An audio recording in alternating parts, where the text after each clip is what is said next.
Okay, welcome back, everyone. So, we're going to get started with the episode for today.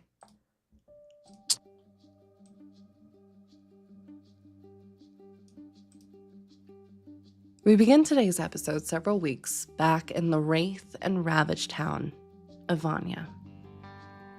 Back then, the party looked a little bit different. You were in a place that was hostile and cursed, and at times it seemed like all hope was lost.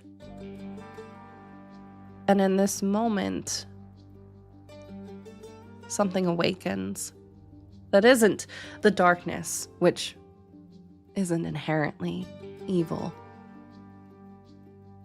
but a spark of awareness comes to mind in a stone, an automaton. As Rory, you find yourself wakening almost from a long slumber, one that you've been vaguely aware of the happenings for an age at this point. But to all of a sudden be thrust from somewhat aware to fully is a little bit of a shocker. Your body feels heavier,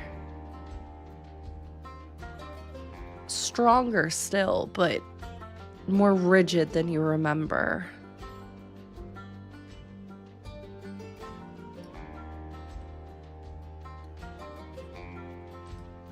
As well as your mind seems to expand far beyond the reaches that you had before. And it takes a moment before, as you feel somewhat of a presence leaving you like whispers, at the same time, almost like little tendrils of energy and memory starting to come in of not just the past couple days, but the last 800 years.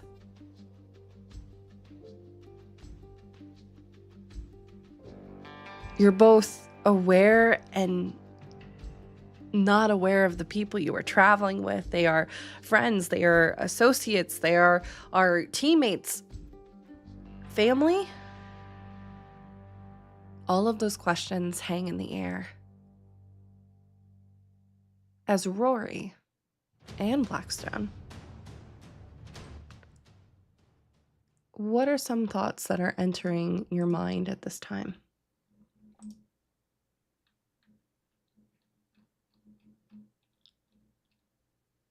Having a player moment while I buffer because I'm like trying to process where in time this is. Yep. Um, You're still in, I would say at this moment, you're still in the chamber. You just defeated the kind of dragon, Cielo, freed them from okay, so corruption. we're in the mountain. Yes, you are very much in the mountains still. Okay.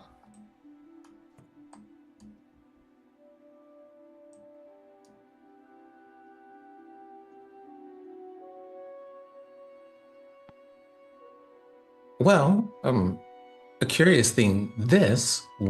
What is this? Where is this? Is this Vanya near Jorix? Is that where we are? Can you roll a history check for me, please? As you're kind of thinking back on this, placing where you're at. That is a nat 1 on history. Okay. This is one of those, we're going to just let the dice do the storytelling today.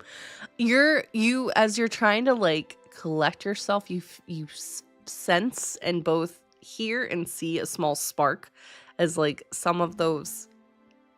You are an automaton that's rarely made, not of metal, but of stone. But the magic acts almost like wire connections kind of interwoven throughout your entire body. And it's like when you turn on a light or something that has not been used in a very long time, there's usually a little bit of a spark as that happens, and for a moment it's almost like you see error as you're kind of processing. I will say it's been a long time since you've seen this chamber. You don't know how long, but it did not look like this when you last left, kind of thing. All right. This is not how you left things. I suppose I should have a look around. And they reach up to adjust where their working glasses would be. Mm-hmm.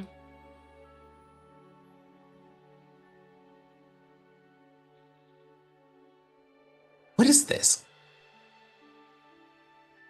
Stone? And they remove one of their gloves.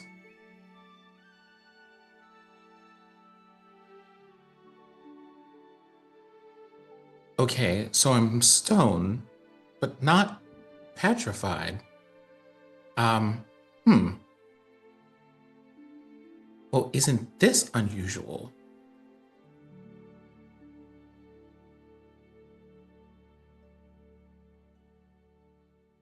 Certainly not. And I would like to make a quick investigation check. Sure. Here. Okay. You know what? I think just for the razzle dazzle, I'm going to add a D12 to it. Sure. Can easily do that.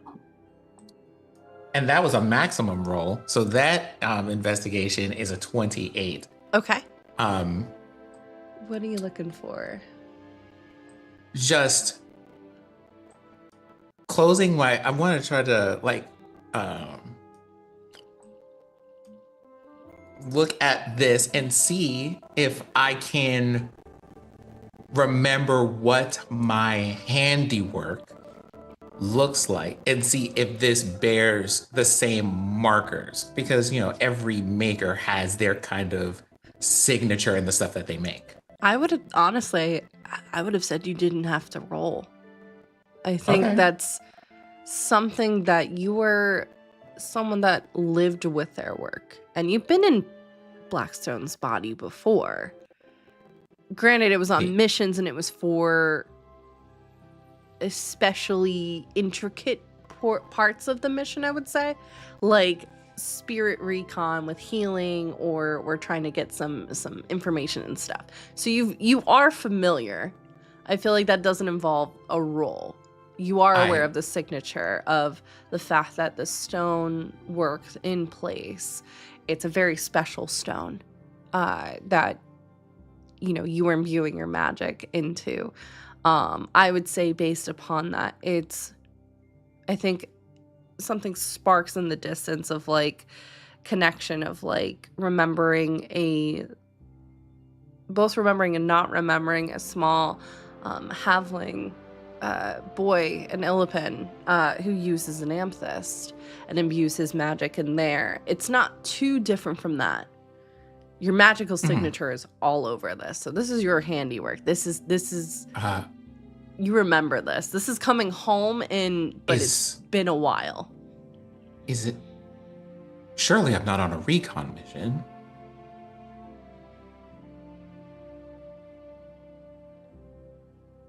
There's a dragon.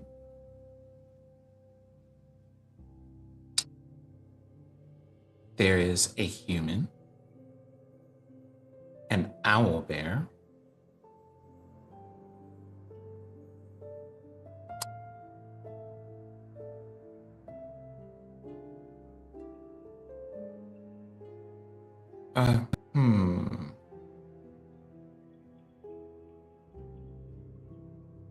What is happening here?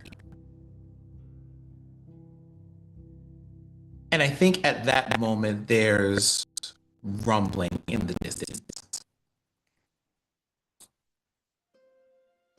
as Blackstone makes their way in their own mind into the place that Rory's in. Hang on one second. We're getting static. Why? That's because everything's homophobic. Yep. Thank you all. We're gonna pause.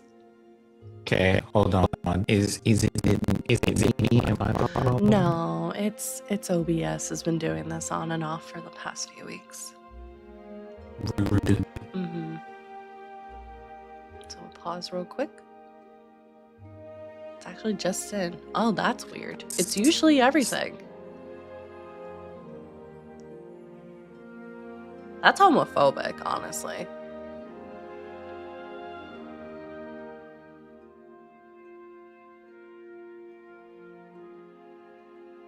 It's very, yeah, I agree, fair. Yep. Is this better for everybody? Let's see. Is it better?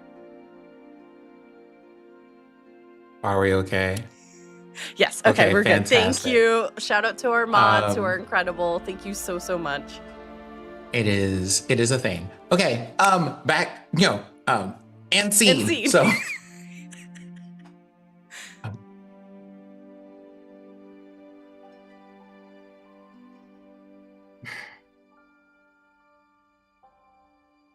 as far as Rory knows, when Rory's in this particular body doing things, have there been other occupants here?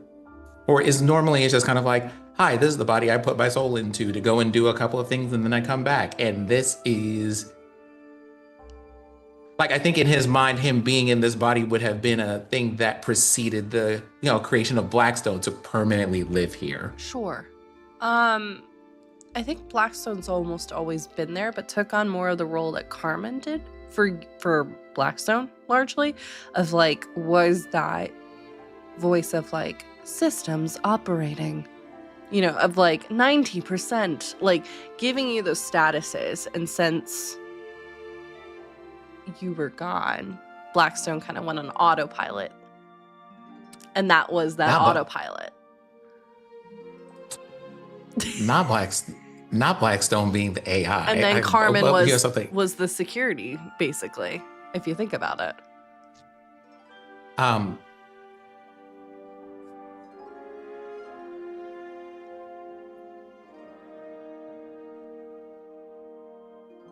This is unusual. Normally, I don't see you here when I am running things.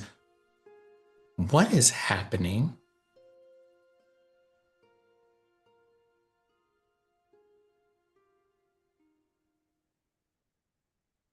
Is there a diagnostic?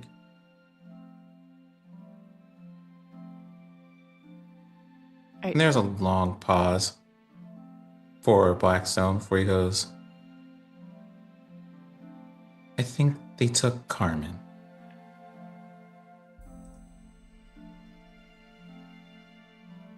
Excuse me? Pardon? What do you mean, took Carmen?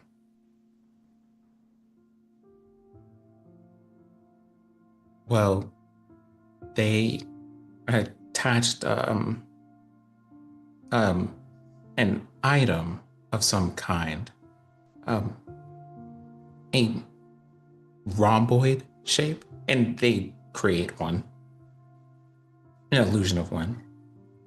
And this device was used to capture her. So the guardian of our library is gone. And I do not know to where or to what end.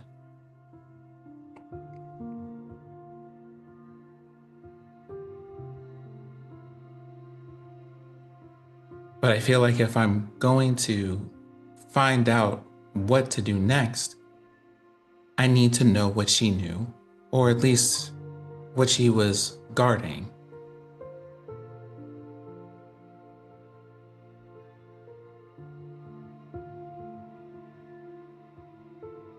Also, seeing you is also unusual. Seeing you is also unusual. It has been some time, and possibly the first time that we've been able to meet like this.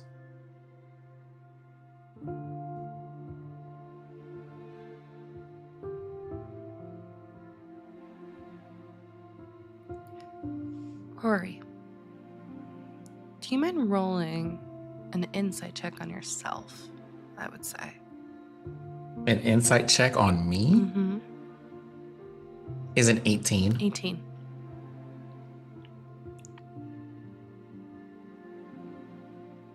You're sorting through a bunch of those memories and thoughts that are kind of playing almost like a cinematic record for you right now. And I think the question of who Carmen or what Carmen was protecting, you ask it, but I think that doesn't hang in the air very long. As almost like the maps that you created in your laboratory come to mind of, instead of plot points and sketches of potential other automatons and creations, instead what pops to mind are the incidences where proximity to those locked doors occurred. One pretty recently happening in Felk, as memories of Theodora with a question mark and Blackstone running around the caverns of your mind, their mind, both of your minds, and getting to a locked door and unable to go through until Carmen stepped in. First scolding you that that Blackstone had perhaps made this particular venture a little bit more complicated than it needed to be, which is Blackstone's very nature, being curious about the world and exploring. But what we now see as the camera moves through that locked door is the sleeping visage of you in life, aware to an extent, as much as you can be, getting wisps and whispers through a locked door, having somewhat of an awareness, but not ever fully present. Time shifts. And a similar moment comes to when you're somewhat awakening in a cabin in the mountains far from here. And you can feel like pressure points vaguely, like almost when someone's like maybe putting a blanket on you when you're sleeping. And you can feel those pressure points of like checking to make sure you're okay. Seems to be like wiping off some either dirt or dust that is heavy on you. And you can hear the mutterings of an elderly man as your eyes kind of focus, but not completely. Kind eyes, long beard.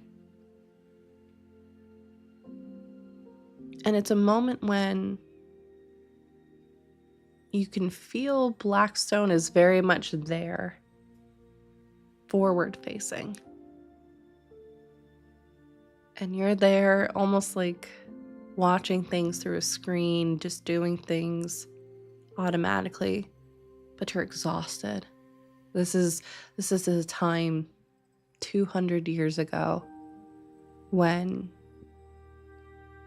your body and even Blackstone's awareness went from full stasis to awareness. And it was at this moment that that door had been built but not locked. And as you kind of become aware of what's going on, that your body is being moved, Blackstone's talking, but it's kind of like hearing something underwater. It's garbled. You hear Carmen's voice kind of soothing you. It's not time yet. Rest. You're okay. You're okay. Sleep. Sleep. And whether that relaxes you or brings you peace, you find yourself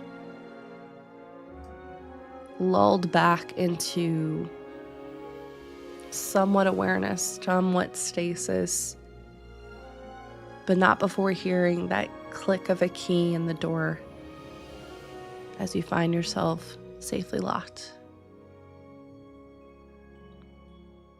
It then pans back even further to,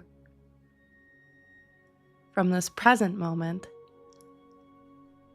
about 800 years ago, as those flashes of memory, decisions needing to be made on a quick basis, but feeling yourself disperse like particles in the air and reforming within Blackstone. Hearing Carmen's ever-present wish throughout all of this, which is wanting you to be safe, wanting to give you a chance at happiness, that she was so sorry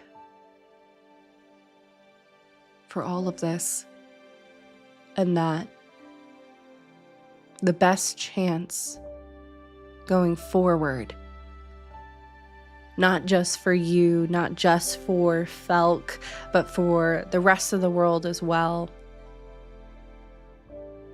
would be for you to be present, to be safe, to be preserved. And in her final moments, that's what she was, along with the help of her partner, able to give you.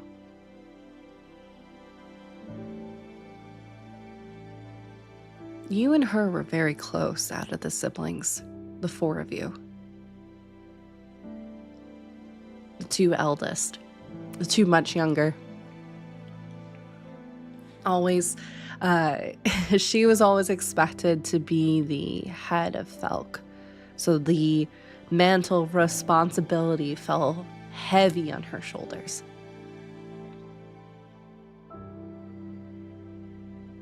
But the mantle also fell heavy on yours, to always keep an eye on her, to keep an eye on Felk, to keep an eye on your younger siblings too.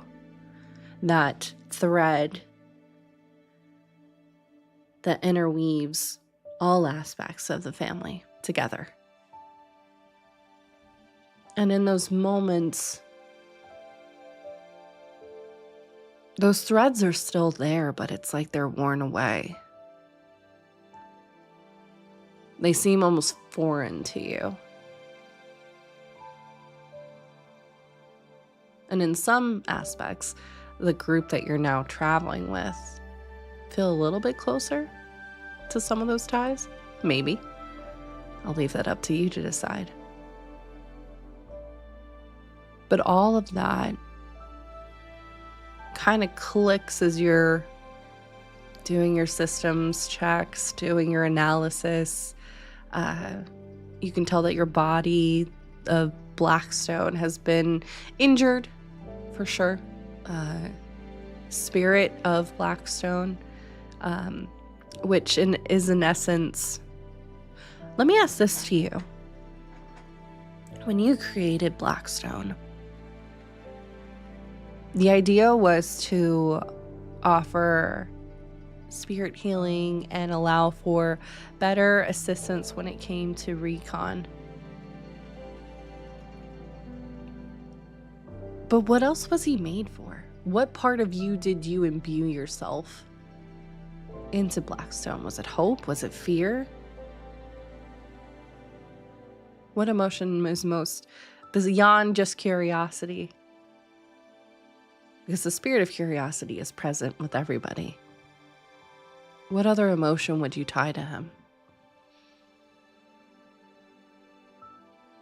I think curiosity was honestly the main one. It is the want to know and to understand. I think what he imbued Blackstone with is a sense of wonder about the world.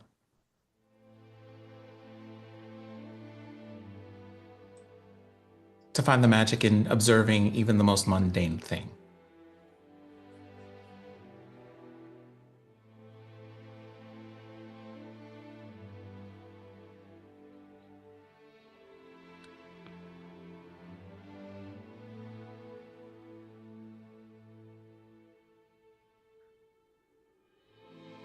But I think also in what you have described, there is a moment where Rory has done a diagnostic and has kind of understood the current state of things.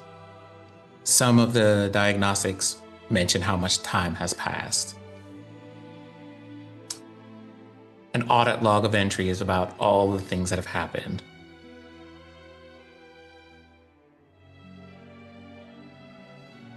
As Blackstone tries to explain parts of it, and he compares the diagnostics readout he gets to the things that Blackstone reports.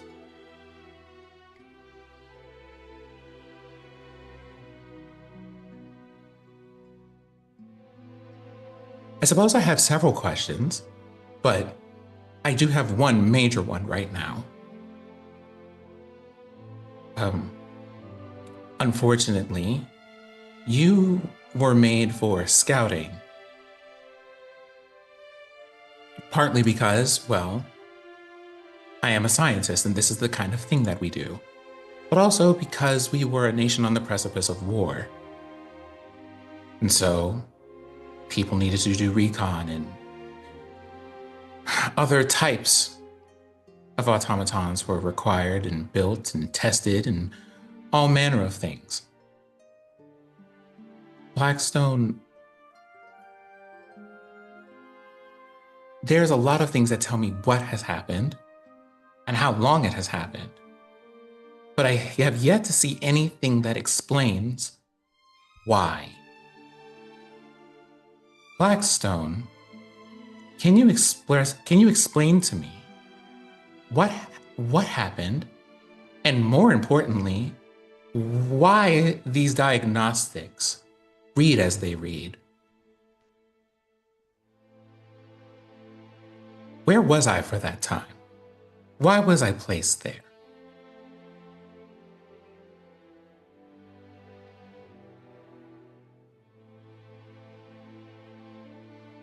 Recently, I took a trip back to our ancestral land of Felk. Ancestral. Well, I suppose that word makes sense now, considering that it has been apparently 8 centuries since the last time I have seen this place. Well, yes. We found a library, and at the library was a shift weave-in attendant who was able to explain what happened that caused us to be in the state that we're in. And, well, it is summarily unpleasant. Go on. The Ouroboros Society, you remember them? I do. Well, they may have... Okay, maybe not may have. One of them nearly succeeded in accomplishing their task of creating these soul-absorbing items and using them on the citizens of Felk to absorb both their knowledge and their magic and trap their souls forever. And so, our sister and her partner unleashed a very powerful magic And that magic removed our city from its connection to the veil. That is why you are still here, and why she was still here.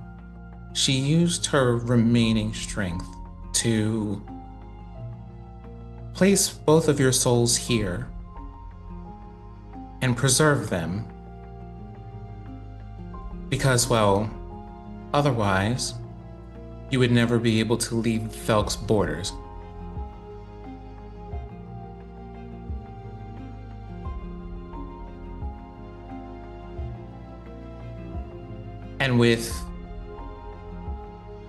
And let's just say, using so great a magic did not come without its cost. It cost everyone on the spot was heavily injured, and some of those people died. Among some of the wounded were, well, you. And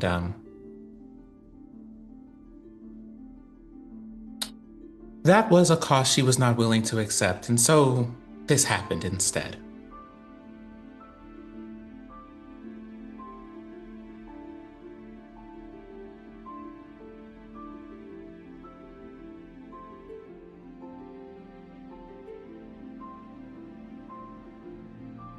Both a bit of grief and a bit of rage start to set into Rory's features. But he keeps himself calm because this is just what's being reported. This isn't Blackstone's fault necessarily. And then what happened? Well, I suppose in essence, in a way that you would be able to understand, I was made the primary for a time. And centuries passed and passed, and I found myself on a mountain where settlements and people and generations came and passed until I was found by some professor of a magic school in Jorix who happened to be out on sabbatical for whatever reason. I still don't know enough about academia to understand how those things work.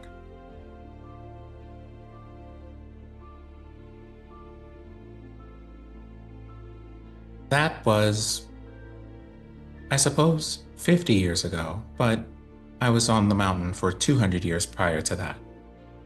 We are approximately 200 and nearly 51 years since this body was restored, and I have awakened since then. And I have since kept my presence for the most part a secret, as it is my understanding that the society continues to exist, and they were looking for me. And maybe in some ways, they still are. I do not know what state Carmen happens to be in, and whatever state she happens to be in, I'm not able to use the knowledge you have placed in my programming to find her.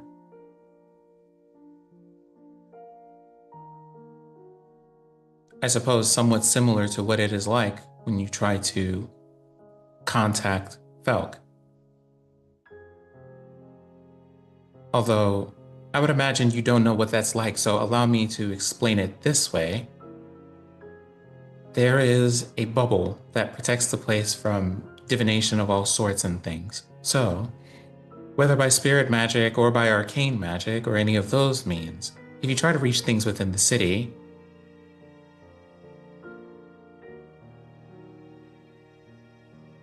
you do not get anything. It is unreachable.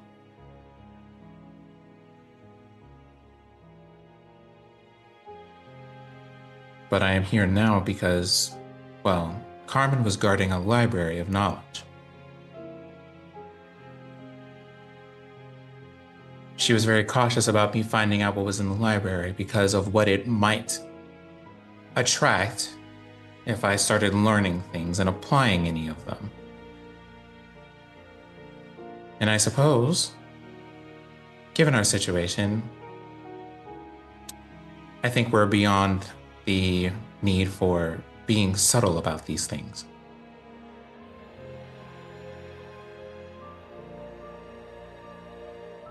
So, our home city is destroyed. It has been 800 years since that time. You have been awake for a quarter of that time. My sister is kidnapped and in the hands of the enemy. And there is some void creature, some society, and some void creature, and a society that is feeding that creature innocent souls across the continents.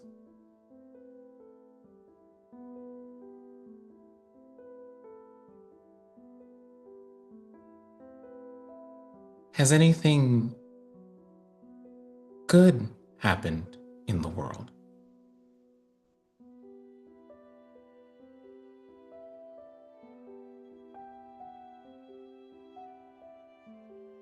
I suppose some things have.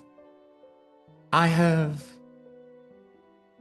practiced more science, things that you taught me. I have made friends. I have a pet that at some point I think I would like to make a proper familiar. I have met families and I have learned how to make cheesecake.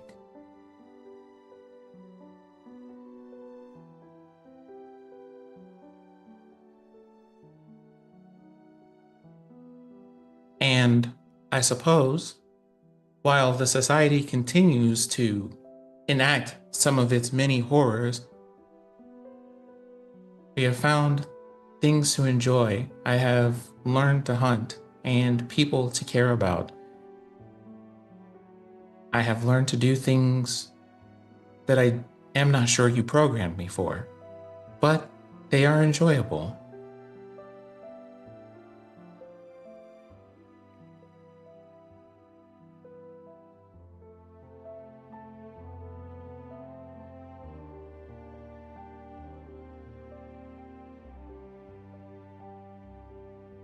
Well, does this mean that you are going to go back to your friends?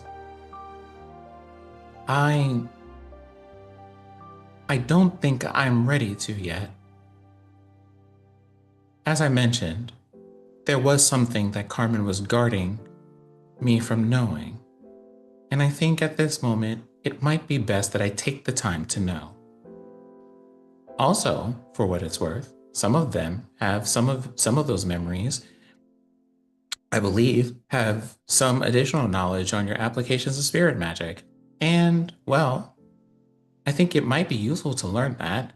I have come across a number of very interesting ways to use it and apply it that I don't think people in the more common senses have fully grasped yet.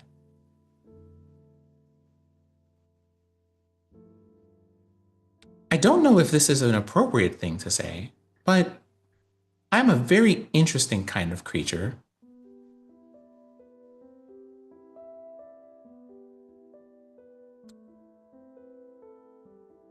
I would say that at this moment, that is a very appropriate thing to say.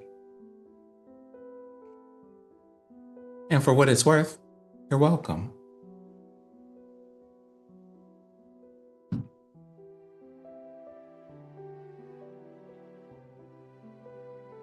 I am worried about my friends. I think my friends are equally worried about me. While I am in the library, would you care for them?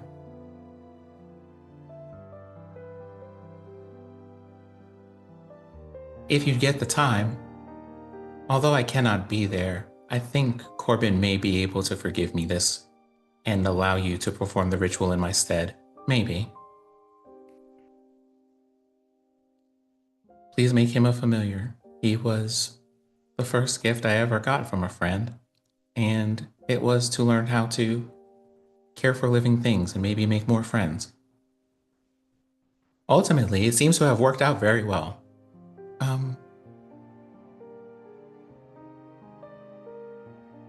Also,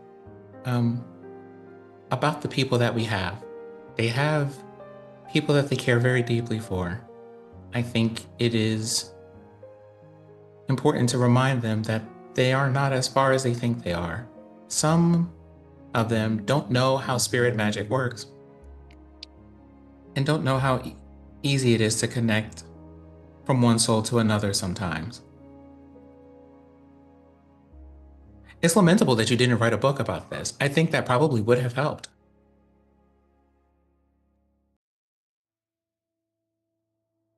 And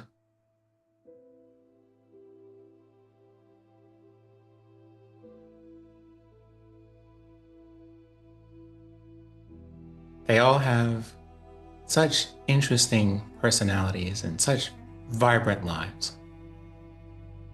One of them has a pet owl bear. They're very friendly and they teleport. One of them has a puppy. I think all of us have managed to acquire some animal companion or other.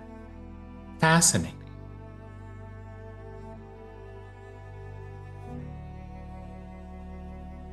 Unfortunately, I do not think that they are immortal, or at least we haven't found a way to make them so, but I imagine that we will all be friends for a very long time.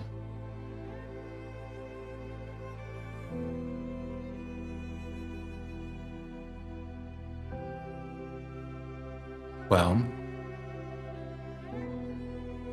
I cannot say that I know very much about caring for pets, as I don't think I've ever had a companion that I did not build, but I will do my best.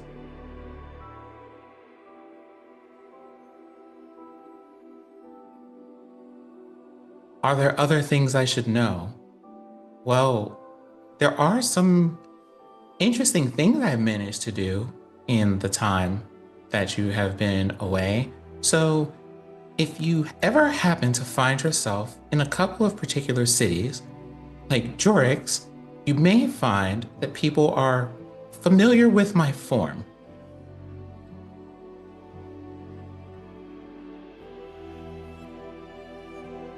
Typically, I wear a mask because as it was made, as I was made aware at the time,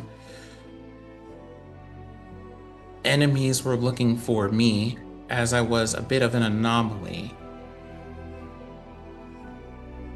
Theodora was one of the first people who suggested to me that I need not wear one.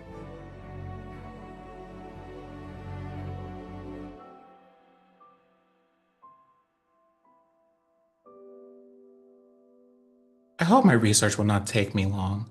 I think this connection that I have, the feeling that comes with it, I believe the phrase that people use is, I will miss this. Or at least I will miss them while I am away.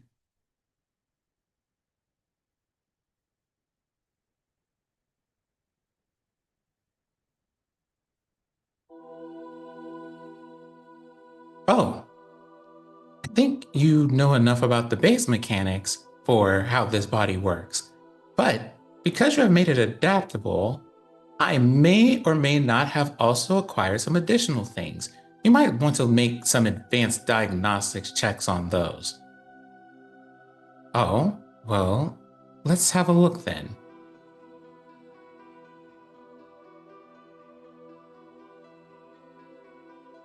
Telepathy? You learned telepathy. It's so handy. It lets me talk to people without talking, but it also lets me share things like visual data and emotional data and all of these things in very intense detail that everybody's able to process, even if we don't necessarily share a language. It's great. Besides, you built me for both curiosity and connecting with things, so here we are. Or at the very least, maybe the connecting thing was a thing I decided after running into friends. Maybe more people should run into friends.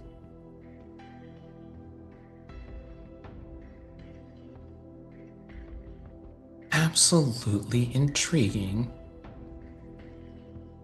What else did you learn?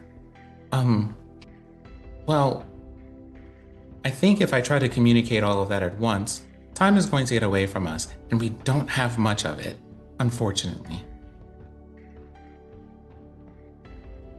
We'll say at this moment, too, while this inner monologue is kind of happening, you are moving. Blackstone, your body is moving almost on autopilot. The group that you're with is moving through the chamber,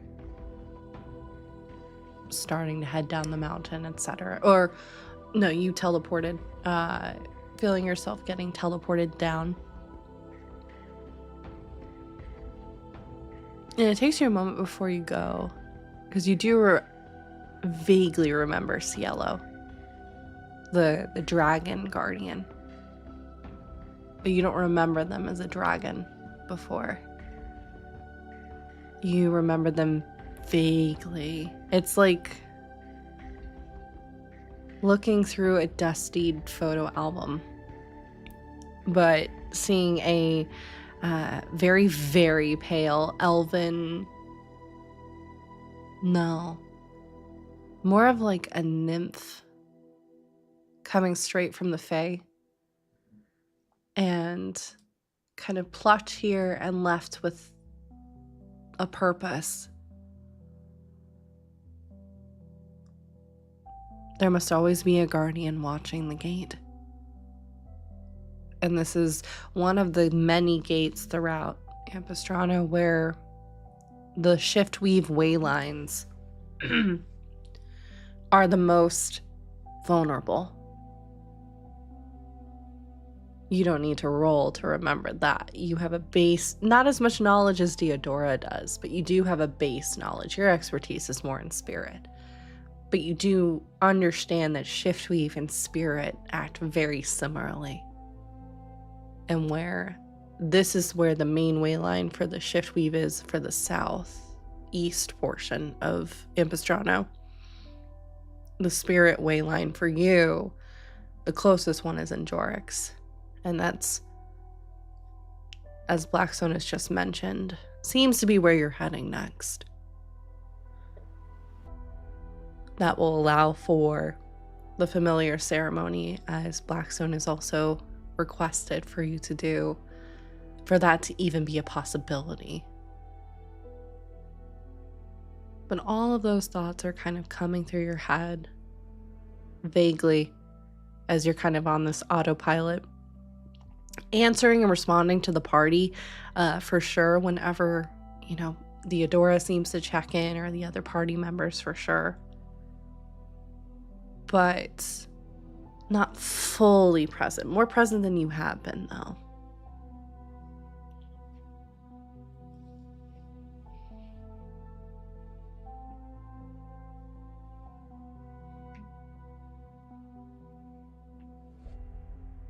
Blackstone, I would like you to know that I will have some questions about your friends and whatever happened in this underwater temple and why we're running away from...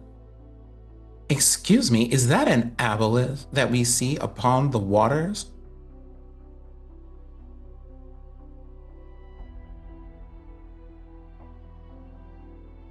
I ill like this.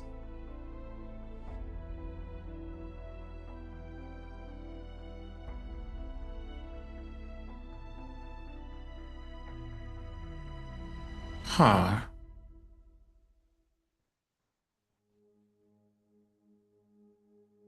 This world may be in more danger than I originally thought.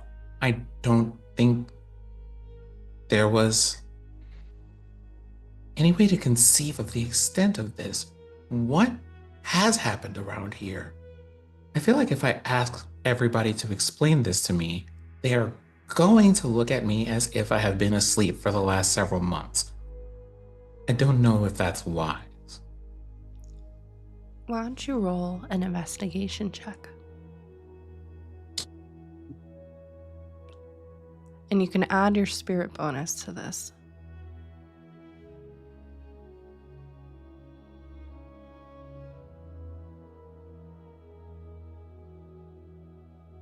You said for investigation. Mm-hmm.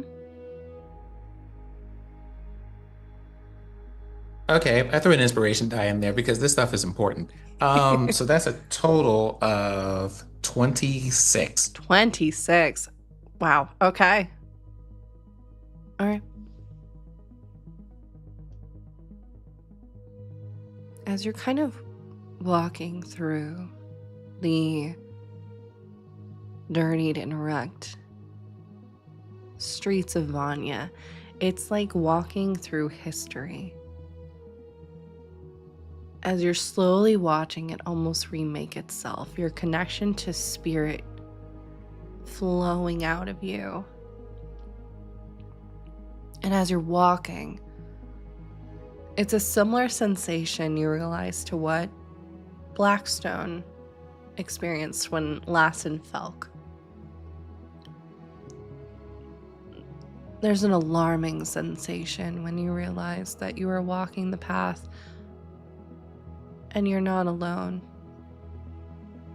And I don't just mean with your compatriots that you've been traveling with, but as your spirit reaches out to like map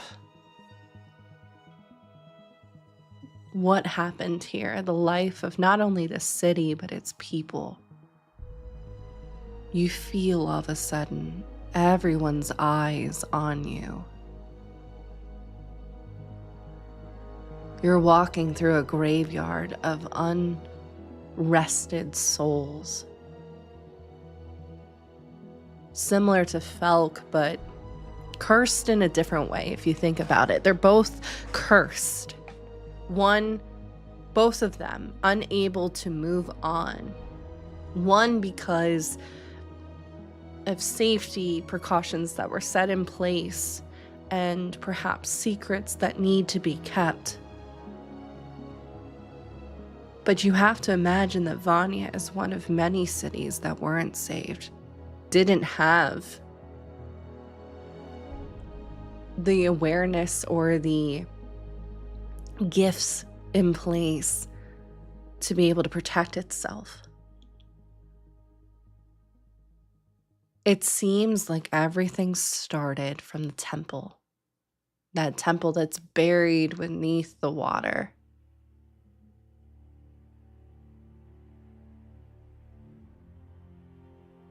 Something came through that gate, that portal.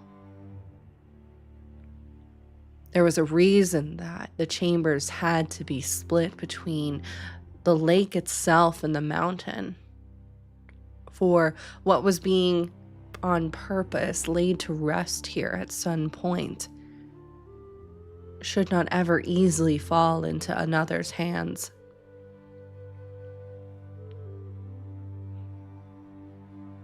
Something came through that barrier, and along with it, twisted the fairies of the Citadel, who were amongst many of those that follow the veil, commissioned to watch it, and instead turned against Friend. And that corruption, that backstabbing continued as whatever this was in the temple feasted.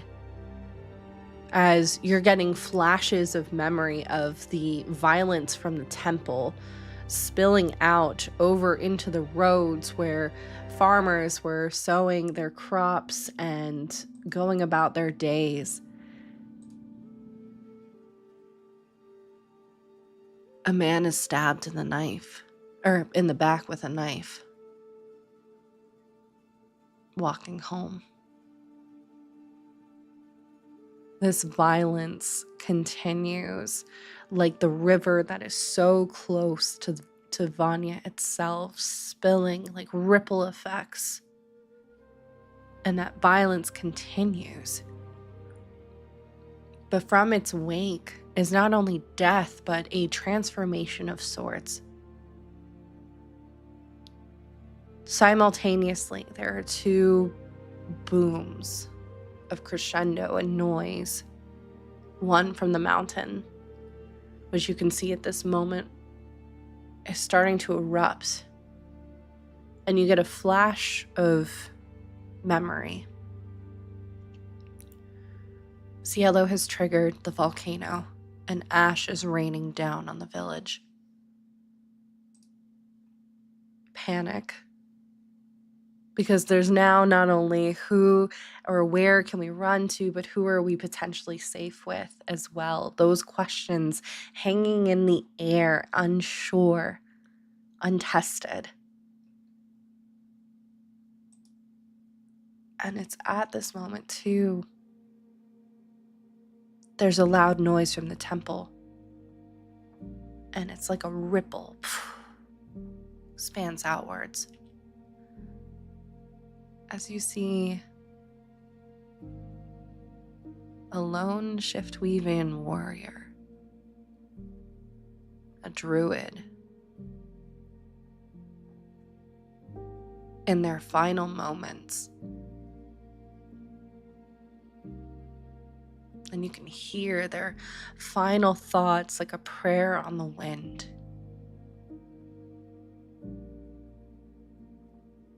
Wanting to keep this space safe as they could, but also, again, the fierceness that is a shift-weavian warrior of, I will not go down alone. If I am going down, I am taking you with me.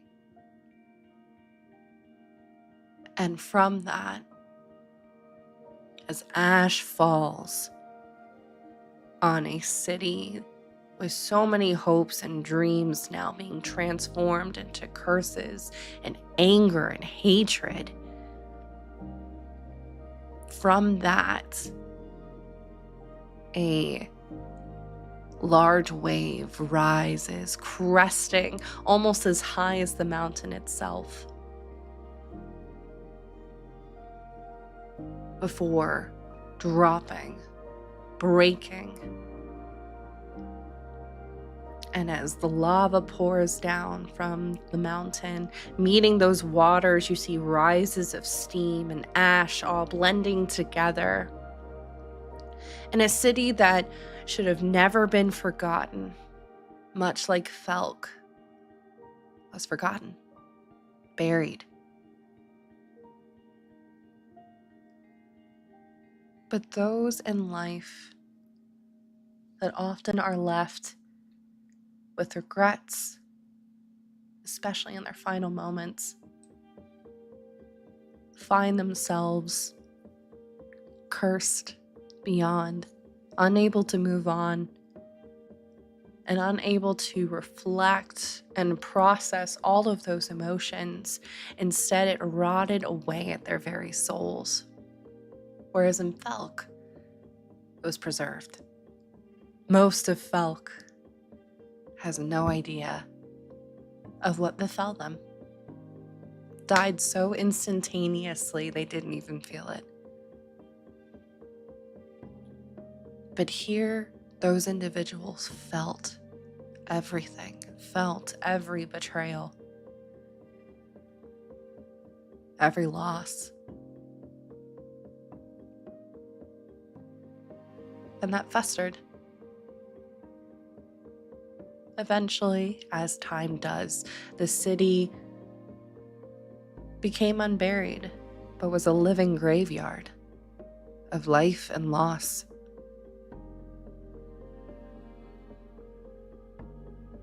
The mark of betrayal. Vanya means and you would know this, Vanya means in Elvish, hope. And on that day, hope died, at least for this city.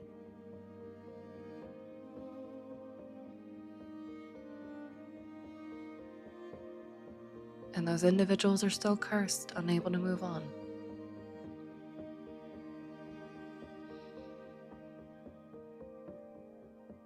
As Rory processes all of this, he wonders, having a sister who had a partner who was a fairy,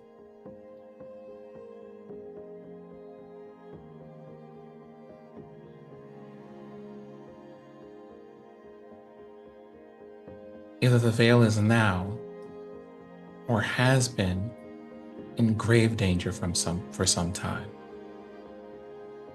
Normally, they would see to something like this. Why has no one been sent here to deal with this? This is not the first time an angry spirit or group of them have never needed to be exorcised. Has the knowledge of spirit magic dwindled so much from the world?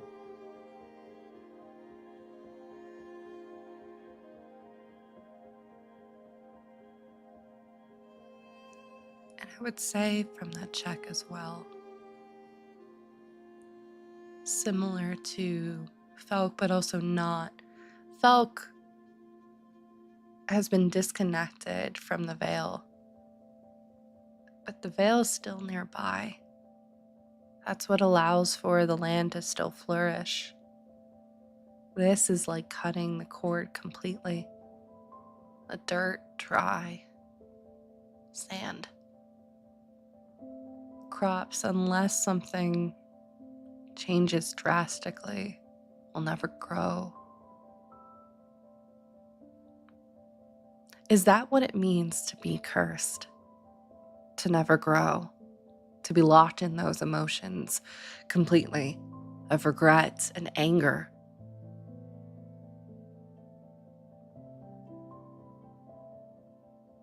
Of loss?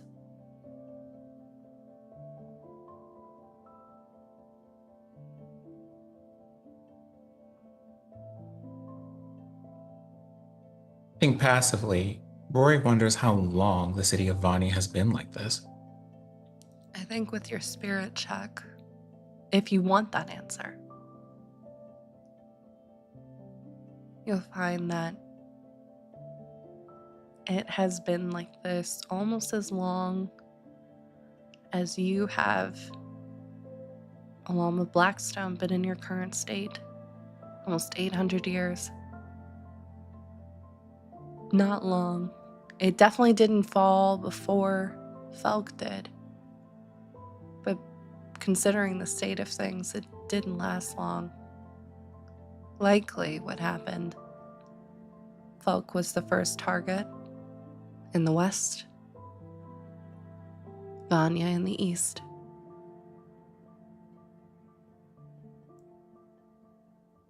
What a long game to play. And I think as he hears the party ahead talking about getting to their daughters, getting to Jorix, trying to find their families, none of it seems like the appropriate time to go. Someone needs to do something about this mountain and this place. And the wraiths, the revenants, the wrathful undead who live here. He does wonder at the time as he looks at the party and sees a fairy there, if others have been sent to deal with this and if something ill befell them, if this fairy was sent to this mountain to deal with this and hasn't yet for some reason, or if something so much worse is happening that no one's had the time to tend to this. Because there's been 8 centuries for this place, nearly 8, possibly 7, that it has remained like this. And on a ley line, no less. I think because, let's say, shift weave and spirit magic are not similar, but, well, are not identical, but similar enough. It's one of those, having all of this happening right next to a ley line could also be dangerous for things connected to the ley line. He also wonders what's protecting that in addition to everything else.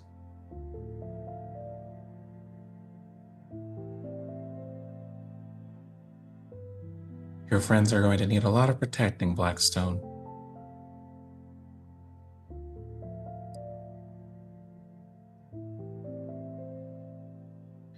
But at the very least, if you were going to ask anybody to do it, your older brother is probably the best possible choice.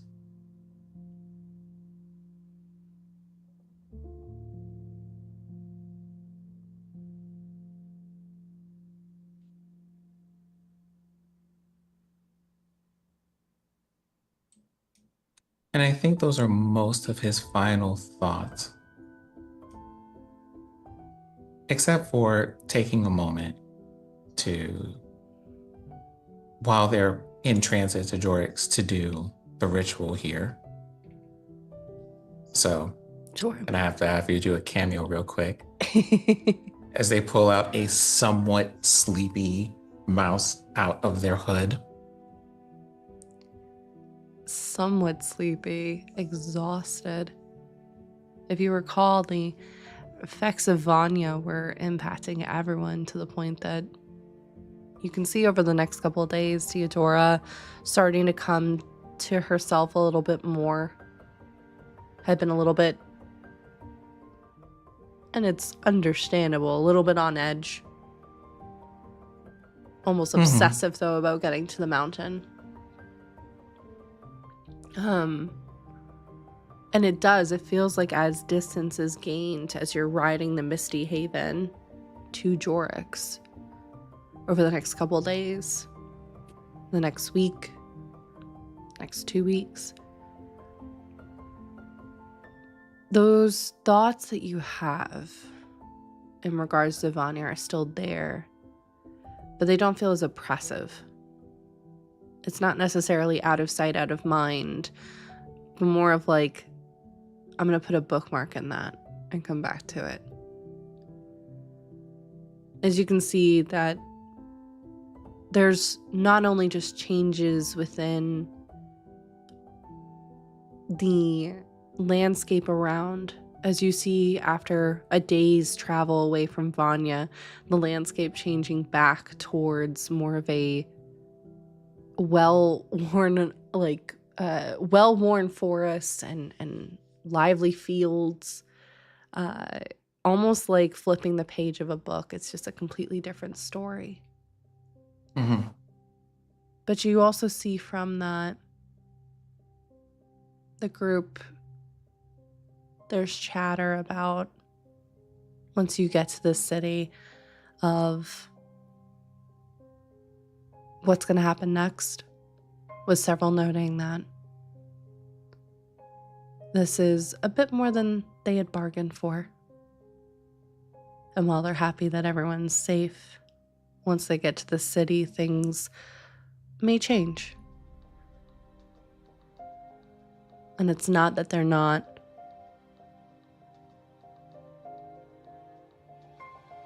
careful or aware of what's happening, but it does ask that question, and to all of you, what's the cost of being an adventurer to do all this? And some not able to pay that price. For you, even in your limited awareness, this is all you've known. It's built in you. And not just through programming. It's just always been who you are.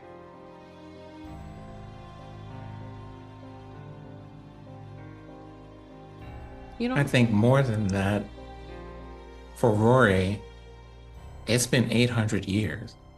Like, Rory is like a half-orc, Just that time that a normal half-orc lives has come and gone a dozen times in that span of time. So, in a lot of ways, it's one of those, if I have continue to exist this long past my expiration date, I might as well make good on it in the largest way possible.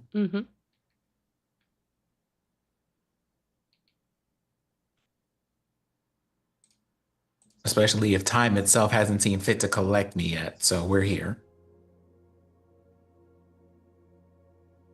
And I think for everyone else, having seen the stuff that he's seen and lived through, there's a type of honesty in the conversation that he understands. Sure.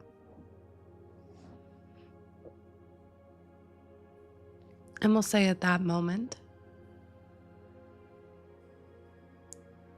the city starts to get within sight. Looking both very similar, but also dissimilar to what you remember. It's like looking at two different photographs. Now a third with this city coming into sight. As you remember this city vaguely, much smaller as Rory, coming to life. Instead of the many quarters, there were maybe 3 of the like 7 or 8 that are now live. Yes. We're gonna do that when we come back from our break, but yes. And so I have to imagine a bit of a shocker to see, again, kind of a note of you have not been here in a while. Sorry. Perhaps I am unfamiliar, but what place is this that we're going to? And I have to... And I imagine that Theodore is the person who responds and goes... I was going to say that. Jorix, the place that we've been like trying to get to like the whole time so far. Yep. My goodness gracious.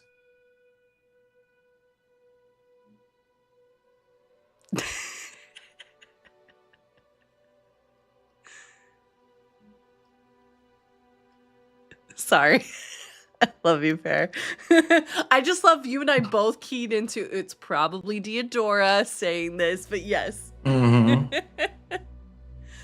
Because I think at this point the party would know that I'm Rory and not Blackstone. It would be responding as such. Yes. So, well, and to be fair, Deodora is always, I would say, been a bit more patient with Rory, Blackstone, and the many curiosity and the questions that pop up. The two of you have built, granted, again, it's more with Blackstone, but there is a bond that is there. One of almost like a mama bear trying to make sure you're okay. You have your lunch, you have your school books, your backpack. Like, she did teach me how to hunt. You know what I mean? Like, that's a whole thing. She's very much always been, even though she at times is very fierce and don't fuck with her kind of vibe, there is a softness to her that definitely comes out with this group, and especially I would say with Blackstone, in terms of just making sure that he's okay. I don't think many people would agree to go on a mind journey with you. To try and explore. That's some stuff that only very good friends really do, I would say. But as the city comes into view and Theodora's response of it's Jorix hangs in the air, I think that's an excellent time for us to take a break. Yay. So, we're going to take a break for about 10 minutes, y'all. Thank you so much. I'm loving reading all the comments and stuff, so please make sure that you are getting snacks, drinks, potions. Take your medicine if you haven't done so already. Subscribe to the channel, both here and on YouTube if you would like. And we will be back here in about 10 minutes. So see you all very shortly.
Hello, everyone, and welcome on back to part 2 of our interlude with the lovely Sin and Blackstone and Rory.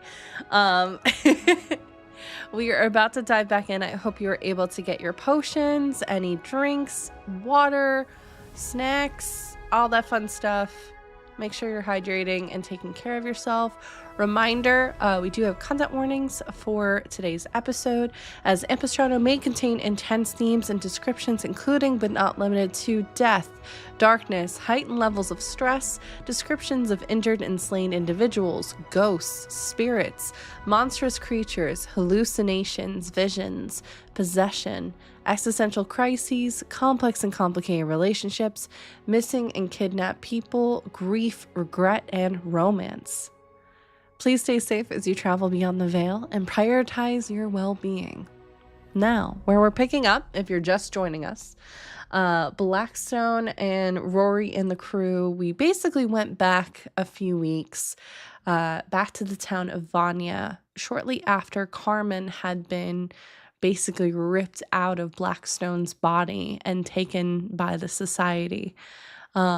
Rory starting to piece together what's been kind of happening over the last 800 years or so, both remembering things but not, as there were conversations between Rory and Blackstone about their friends, their new party mates, what might have happened with Carmen, as well as along with this, what happened to the town of Vanya, which had been a question left off from season 3, in fact.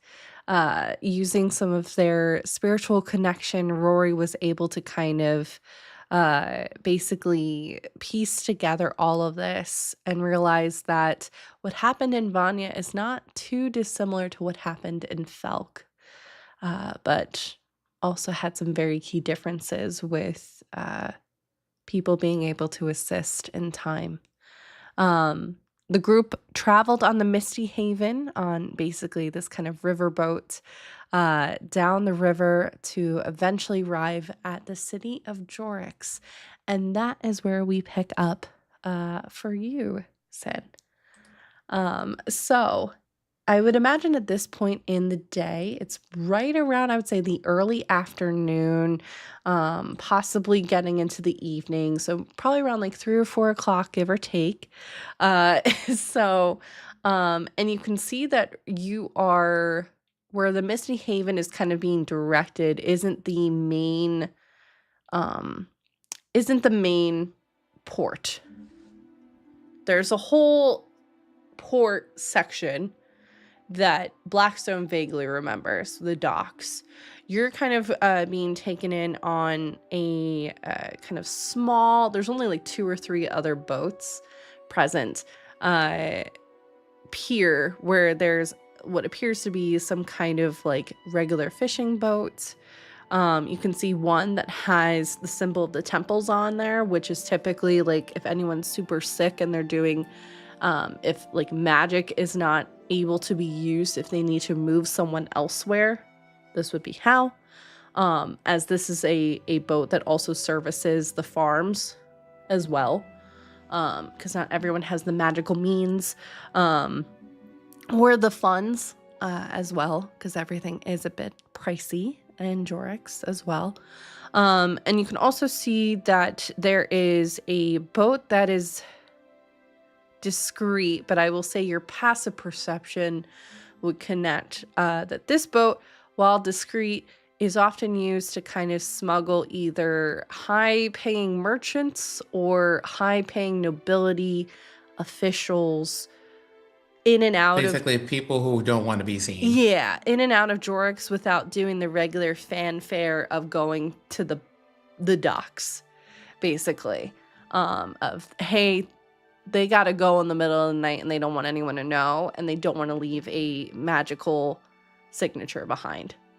So that's what you're able to kind of see as you're kind of pulling up to the docks with Misty Haven, who at this point is kind of coughing. Because if you remember, Riley had mentioned the last little stone that was being used to power the Misty Haven was dying.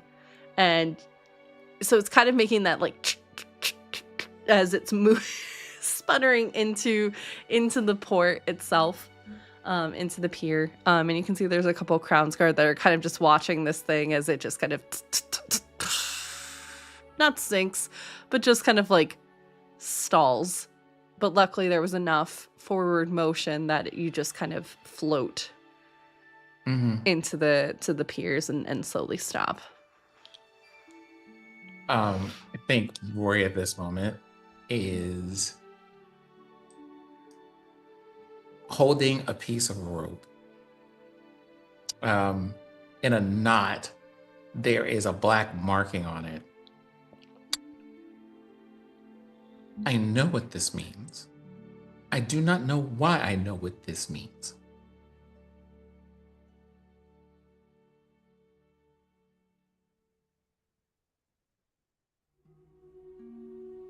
Well, they're busy anyway. I'll take a moment to run a quick analysis.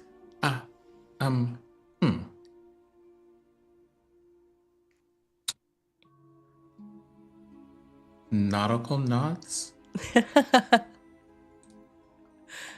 As a secret, as a code.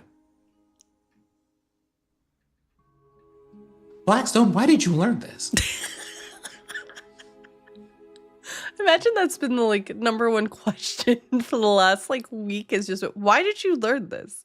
What possessed you to why did you learn this? What's this? What's this? Like, just kind of, I'm sorry. That took me out. I'm so sorry. Oh, why did you learn this? Blackstone is Jack Skellington confirmed. Sorry. Okay, I'm shutting up now. I'm sorry. Well, it is a long story, but if you notice that boat over there, things along those lines. This particular one means that the city that you're currently in is, or at least the waterways leading to the city, contain some grave danger of some kind.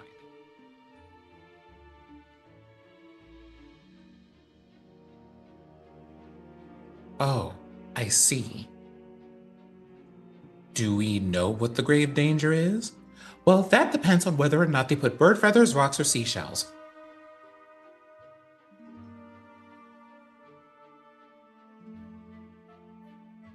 Are there any other secret languages that you've acquired? Well, a few actually. You'll find that in certain places in Jorix is important. It was very helpful that you built me with the model that I have, mostly because for some reason secrecy in certain areas of the city are very important. I will attempt to keep that in mind. Oh, and when you get to those places, well, I suppose in one way you will know, and in another way, people will make it very apparent that they don't want people to know things. Usually hush whispers, specialized arcane magic, or very low lighting, or some combination of those.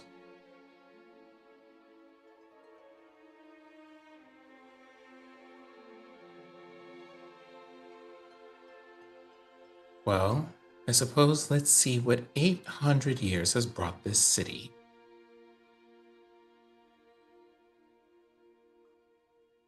And so Blackstone steps off the boat with the rest of the party and has a look around. Okay. Why don't you go ahead and let's do a perception check. Unless you were feeling more inquisitive, and then you can do an investigation check. Also, thank you for the double raid. That's awesome. Thank you so much. I hope you had a good stream.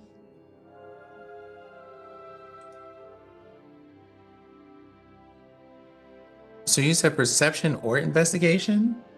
Correct. Depending on if you just want to take in the sights or, if you are wanting to perhaps see, because the city, like I said, is familiar in both your memory and in Blackstone's memory.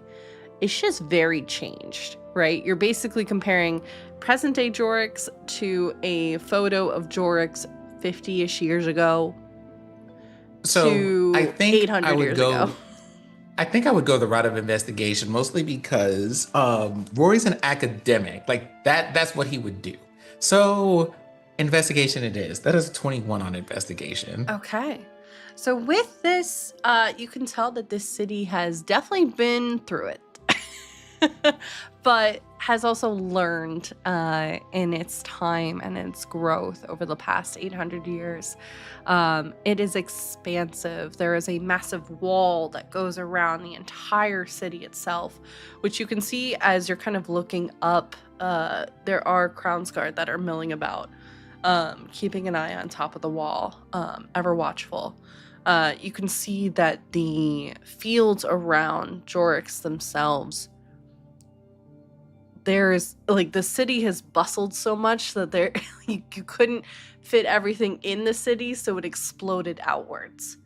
As you see that there is life present everywhere, and a variety of it too. It seems to be a breadbasket of elven, gnome. You also see minotaur. You see, surprisingly too, as you're kind of milling about, you see someone must have either was very much inspired by your early sketches before you decided to switch to using stones as your main basis for your automatons, and instead expanded using the metal of the earth and magic, as you do see several automatons moving about the city, typically tied with nobility, which is not too much of a surprise, but I have to imagine with Rory, you always wanting things to be pretty available and accessible to all probably feels a little bit like a slap in the face. It's one of those things of like, I'm not surprised, but it's just distasteful. Just, Yeah. that kind of thing. For sure. And they are milling about the city. At this point, you see the kind of marketplaces are busy, the shops are busy, and everyone either has access to magic or magic adjacent capabilities. There are ramps, there are roadways, there are stairways, there are podiums by which people can move along. And you can see as you're kind of walking around too, of course, at the time it wasn't very grand, but you can see up on the hills, the crest of where the temple districts are. The Cloud Top district, which you vaguely remember. Granted, that was where the vast majority of Jorix was actually originally built. And then looks like Upper Crust took that upper ledge. And then, of course, the massive castle overlooking the cliffside.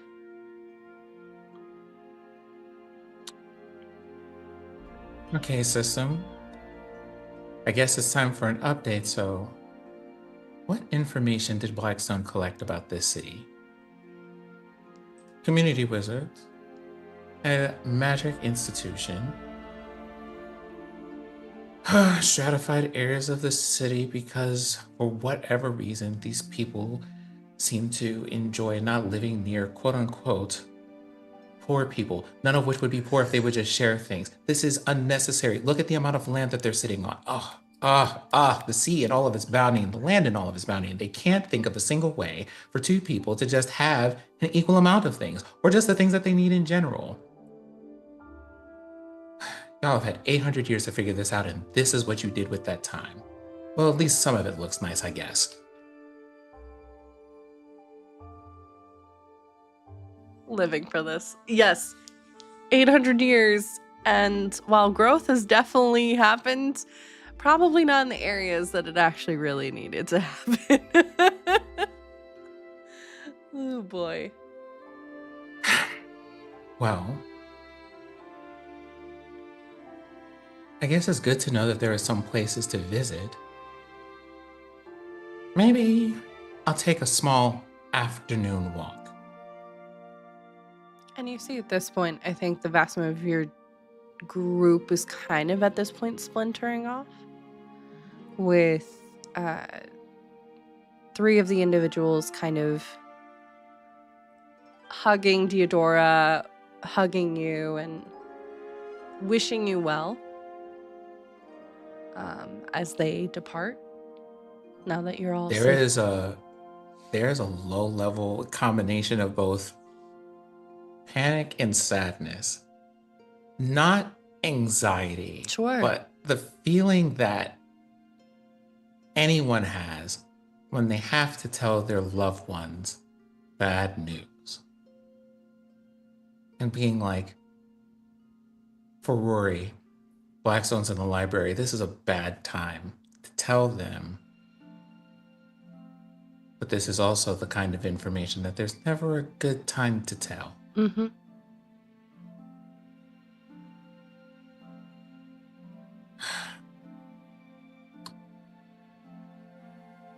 And so it always goes, I guess. And I think this is the moment that Rory looks at Deodora and kind of sees for the first time that very, like, the first hints of the underlying emotions come up and goes,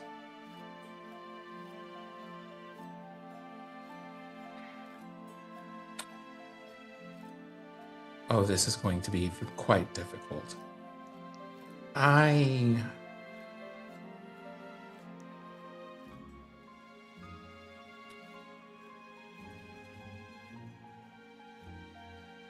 All I know is that she enjoys hunting things and fighting and playing with her dog. I don't know what I'm supposed to do about this. And there's a sadness and acceptance that comes with both Rory being like, I can do what I can, but I don't know how helpful I can be because I'm still new. Sure. But also, meetings and partings are things that they've had to wake up to a whole world that wasn't here. Yeah. And they've had to deal with so many meetings and partings before that. There's like a kind of a sadness to it because there always is a bittersweet feeling, but it's not new. Correct.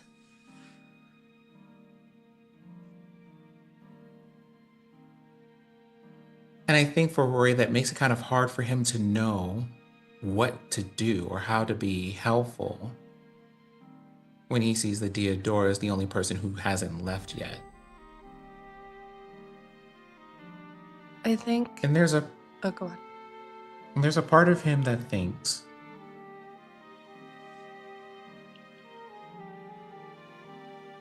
I guess I won't be the only person who has to come back to a world that they didn't know when they get back. Yeah. I think at that moment, Deodora kind of looks over at you, kind of processing everything, and you see someone incredibly strong and still, I think, very presence forward facing, not wanting to show any sign of weakness, but you, I think, with your passive insight and perception, can pick up that that fierceness doesn't connect behind the eyes. Deodora's always been a radiant person. From all of your memories, all of Blackstone's memories, is always a radiant. Honestly, at times going against her very own last name of Shade Sun. And in this moment, it's like the clouds have come out. Her eyes, she's there, but she's not fully there. She's kind of the last few weeks of adventuring, all of the different lore and adventures, the heartache, the pain, all of that is now, I would say, starting to rest on both of your shoulders, but she feels it more. Blackstone, you can kind of feel in the recesses of your mind. Kind of feels it too, but it's a different kind of processing of that. And I think at that moment, I think she would ask you to, hey, let's find a hotel or an inn to stay. And then you can kind of go off to your own devices, so to speak. And it doesn't take long for you to travel around and eventually find a small, crooked leaning inn, a crooked chimney, where the two of you are able to procure rooms. You, I imagine, wanting her to have her space along with Sparky, allow her that time. Mm-hmm. You know, are able to ask for adjoining rooms, but separate, so you can do that as well. Yes, she is a friend. She's also still very much a stranger at the same time to you in this current state. Mm-hmm. And you set off. Where would you go, Rory? The city is your oyster to explore. I think I would wander the city a bit, somewhat aimlessly. Okay. So just walk the city and re-familiarize myself with what has changed in 800 years. Sure. I think what he would look for are things that used, like, are there any parts of anything that have, like, held through all of that time? Mm-hmm. And I think he would start with what is old and make his way around to what is new. Sure. So I think you would head over then to what was, I mean, it is the grotto, which is the quarter that you're currently in. It's one of the oldest. That's why the other reason that they call it the grotto. Because even back then, this was a main hub for everyone to come and sell their goods, etc.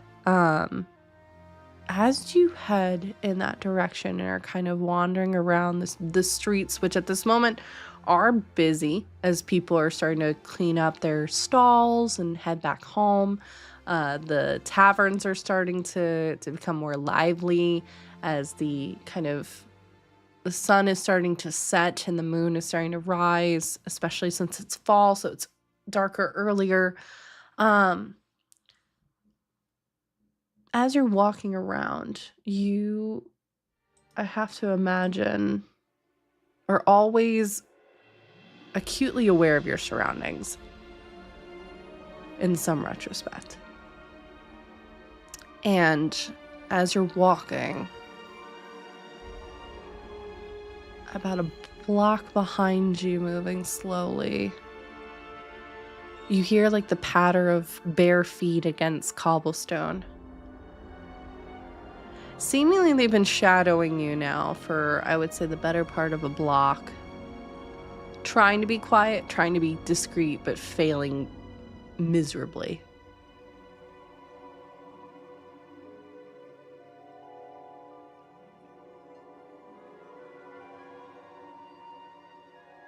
What do you do?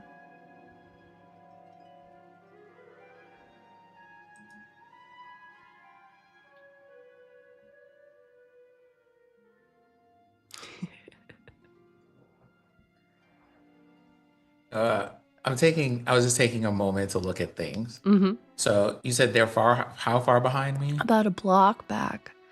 And it sounds like they are walking barefooted on the cobblestone.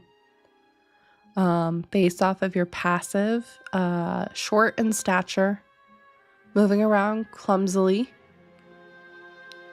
either amongst the crowds or just someone who is not as experienced as you are with stealth. What I want to do is weave myself into, first I want to weave myself into whoever's milling about at the time. Okay. There's and then a number of small groups kind of moving about, so you can easily do that. I'm gonna weave myself into a crowd, and then I am going to um look around, like observe the surroundings. So you said there are a lot of like carts and stuff around. Carts, there's a number of stands, which right now are probably starting to get cleared out. The kind of shops you can see are still like going to be open for a couple more hours. Like they have the lights and stuff, but some of them are pulling in their street signs, starting to slowly, kind of begin their preparations to close down for the night. So you're Okay. kind of getting a wide variety. Okay. So would we say that there's like a stack of crates or something like this? Yeah, there's crates all About over the place. Yeah. Okay. So I weave myself into a crowd, and then the first one that and the first moment that I'm able to spot one, I slip into like behind some crates, Mm-hmm.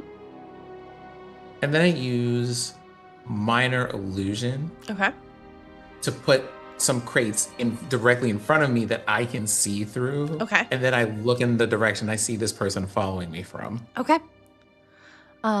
Takes a few minutes as they're kind of also weaving their way through the crowd. They seem to be having some difficulty. The opposite kind of problem from what you are an automaton of stature. And while automatons are seen throughout the city, one made of stone is a little bit rarer. So you have gotten some glances as you've been milling about.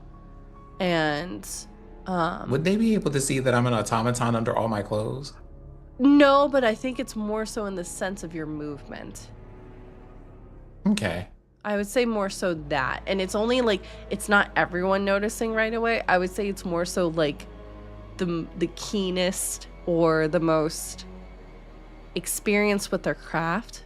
Like those you can pick up are usually the ones that are either messing with metal or with stonework, because your footsteps are very impressionable on the cobblestone, for instance.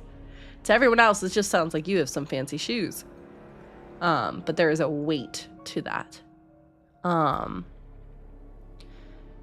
You notice instead this person is having the kind of opposite effect.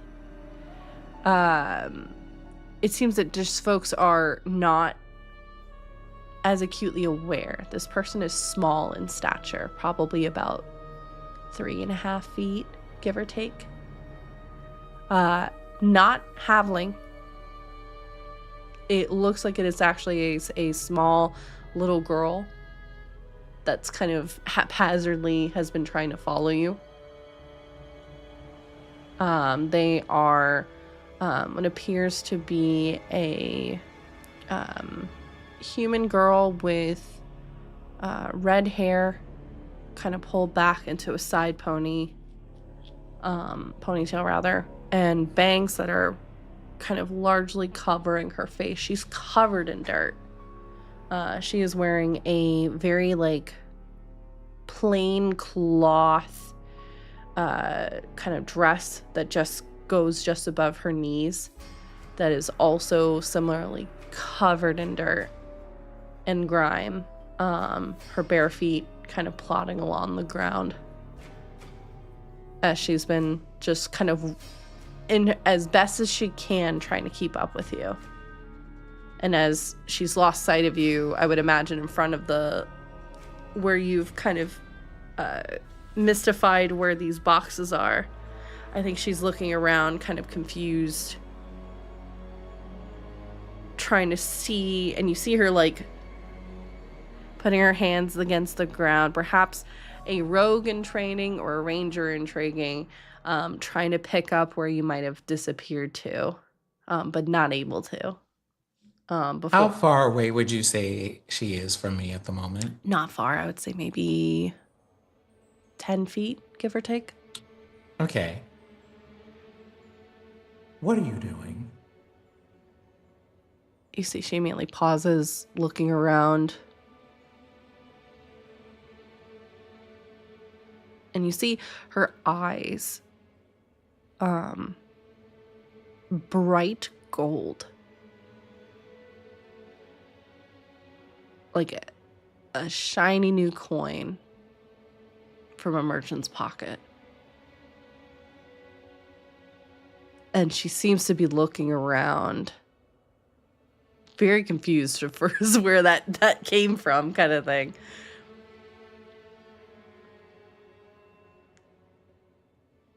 Answer the question. Who are you? I would hope you would know. You've been following me for a little bit now. Listen, it's always good to ask that question before properly answering. If you know I've been following you, why aren't we having this conversation face to face? Well, for one, I am attempting not to be rude.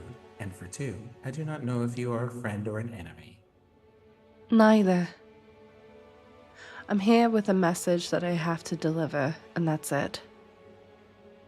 And at this point, you see her kind of rummaging around in her dress, and you see that there is a pocket with, as she kind of puts her hand in the pocket, she pulls out what appears to be a small bottle, and you can see parchment wrapped up in it.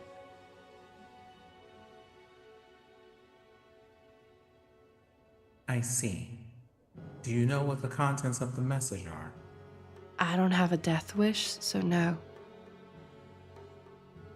Good to know. Thankfully, I have no wish to kill anyone. Now, if you wouldn't mind, can you please just leave the message here, near where you're currently on the ground, and I will pick it up. She looks around because the group is like, there's still crowds of people milling about, but they're kind of moving around her.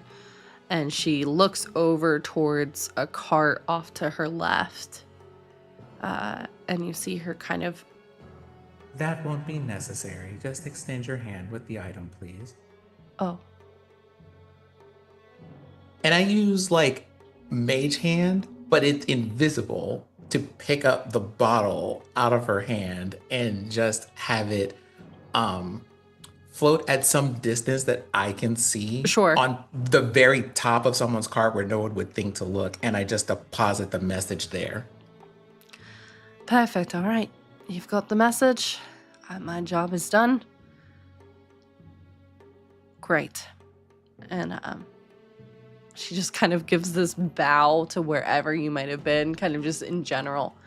And you see her starting to just scaper off. I kind of take a moment to try to memorize as many of her features as I can. Okay. Why don't you roll a... let's do history, because you're going to be memorizing this. History or perception? Definitely perception. Sure. Okay, that roll for perception is a 25. 25. Okay.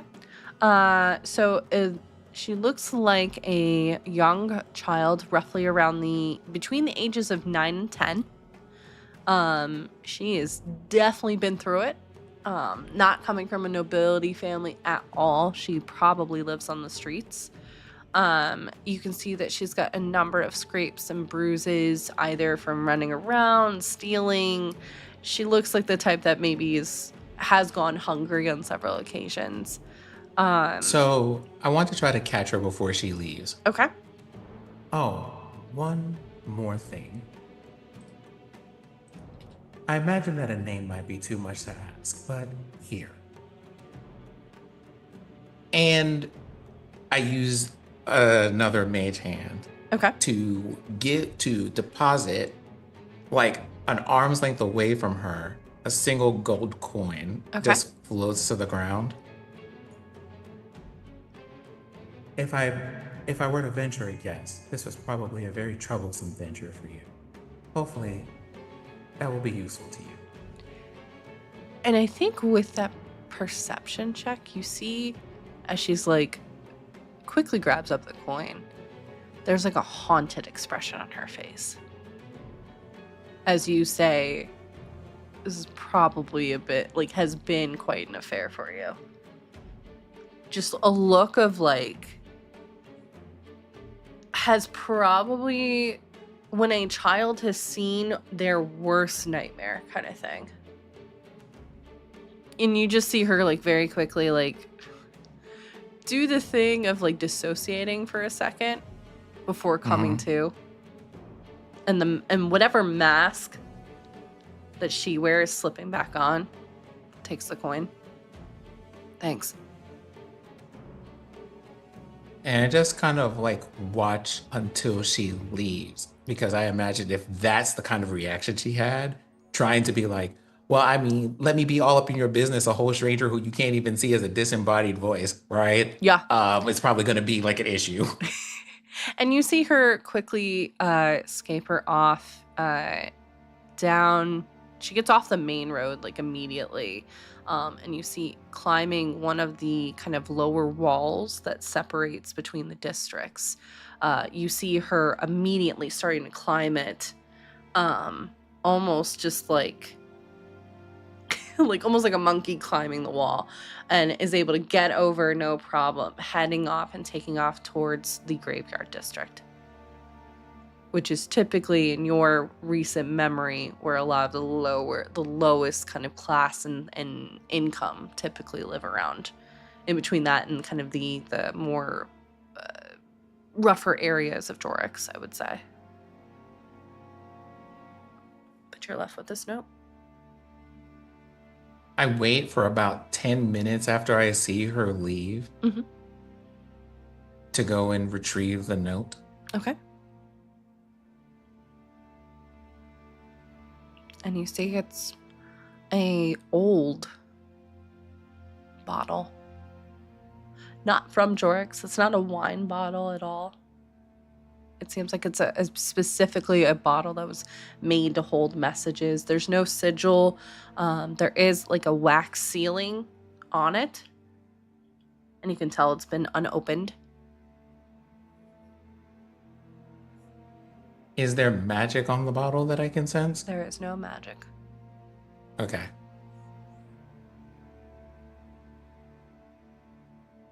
What does the note say? All right, check your Discord. I just sent it to you. As you open up the bottle, I'll let you read it aloud.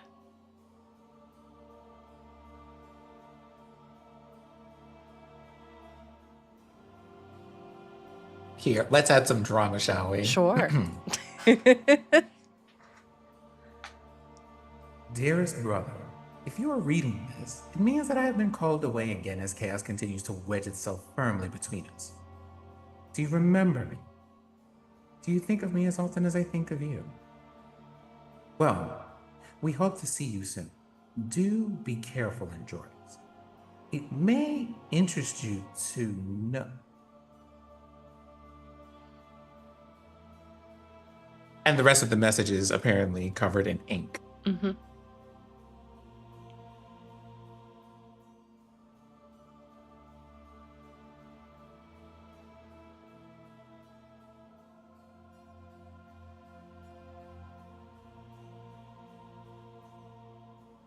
I don't know if this is someone that Blackstone knows.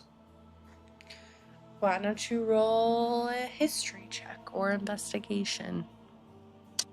Let's do. Well, I mean, I guess history and investigation are about the same for me, so we'll go ahead and make a roll. That is going to be a nat 20 on that roll. Nice. Okay.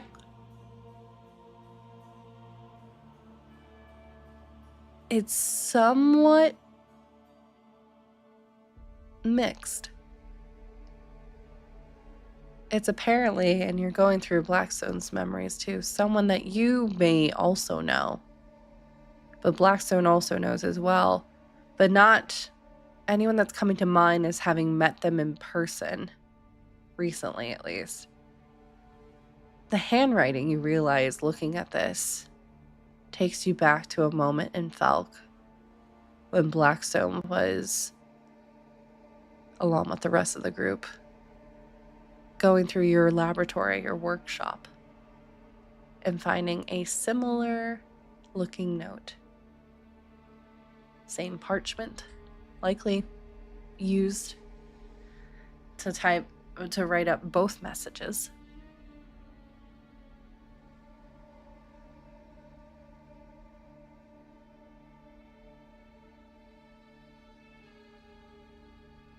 And with a natural 20, Mhm. the writing is also familiar-ish. Aspects of it. To what was found in the mountains. And your and the group's task to get the sword and the armor.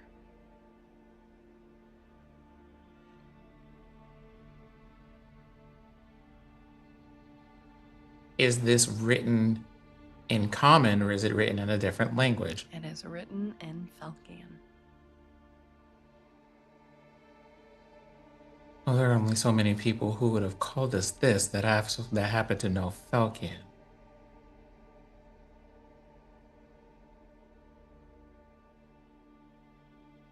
What would it take for me to narrow down like who this was by process of elimination? Well,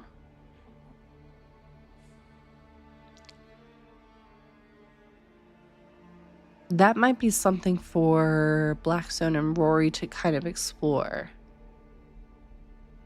Okay. I would say. Not necessarily like a role to eliminate. I think that might be something that Blackstone and Rory might need to kind of marinate with a little bit. Okay. Just based off of now, and I know it has been a minute, but the reference word of brother has been used now 2 or 3 times. Mm-hmm.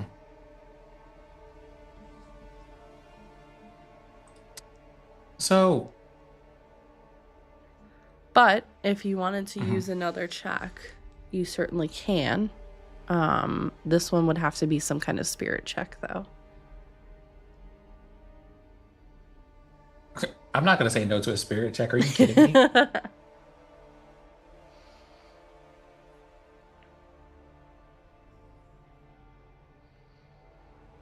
Hold on. We had to go and get the inspiration die involved. You're good. Okay.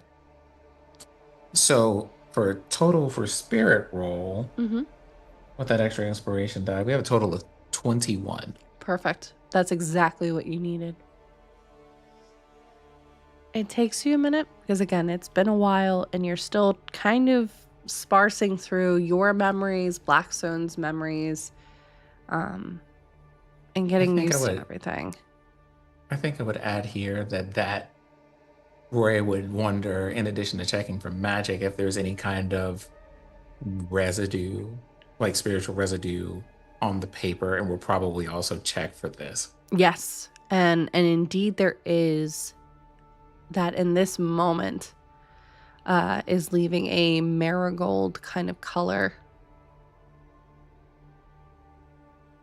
And you get, it's almost like magical neurons kind of connecting as you remember too the presence of initials that were on the note in the lab.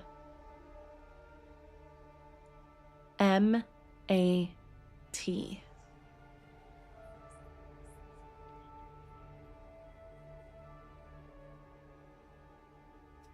M-A-T. I may need to consider that one for a moment, but if I figure that out, I guess we'll know. But also,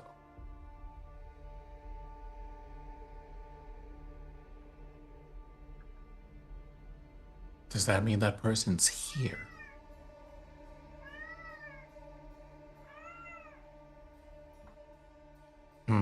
So many questions. Who is this person? Why are they observing me? How did you know that I got here only hours after I arrived? Someone's scrying on the group. And me without a pipe. I don't think pipes work in this form. Maybe I should consider inventing a pipe that automatons can use.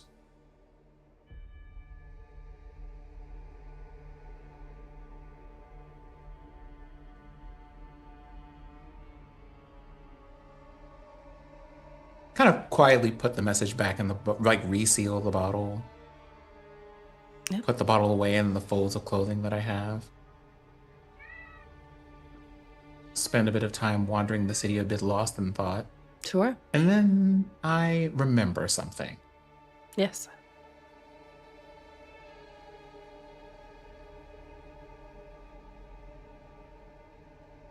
And I think it's been a couple of days since the last time I checked on them. I pull Corbin back out of the hood. You can see he's been adjusting to this change in you. He doesn't quite understand it. So his behavior has kind of been all over the place. In some moments fine, and other moments just being a little bit even too much for Rory's take, I would say. So you haven't been bringing him out as much.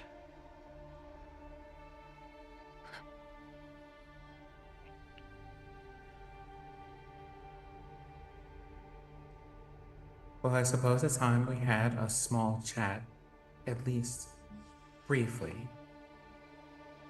We're in Jorix now. It seems that some of our friends have departed, and you have been left in my care for the time being. And as such, I have been given a request, but as that was not an agreement you made with me, I will need your consent before performing apparently a ritual on you. Is it penguin time finally?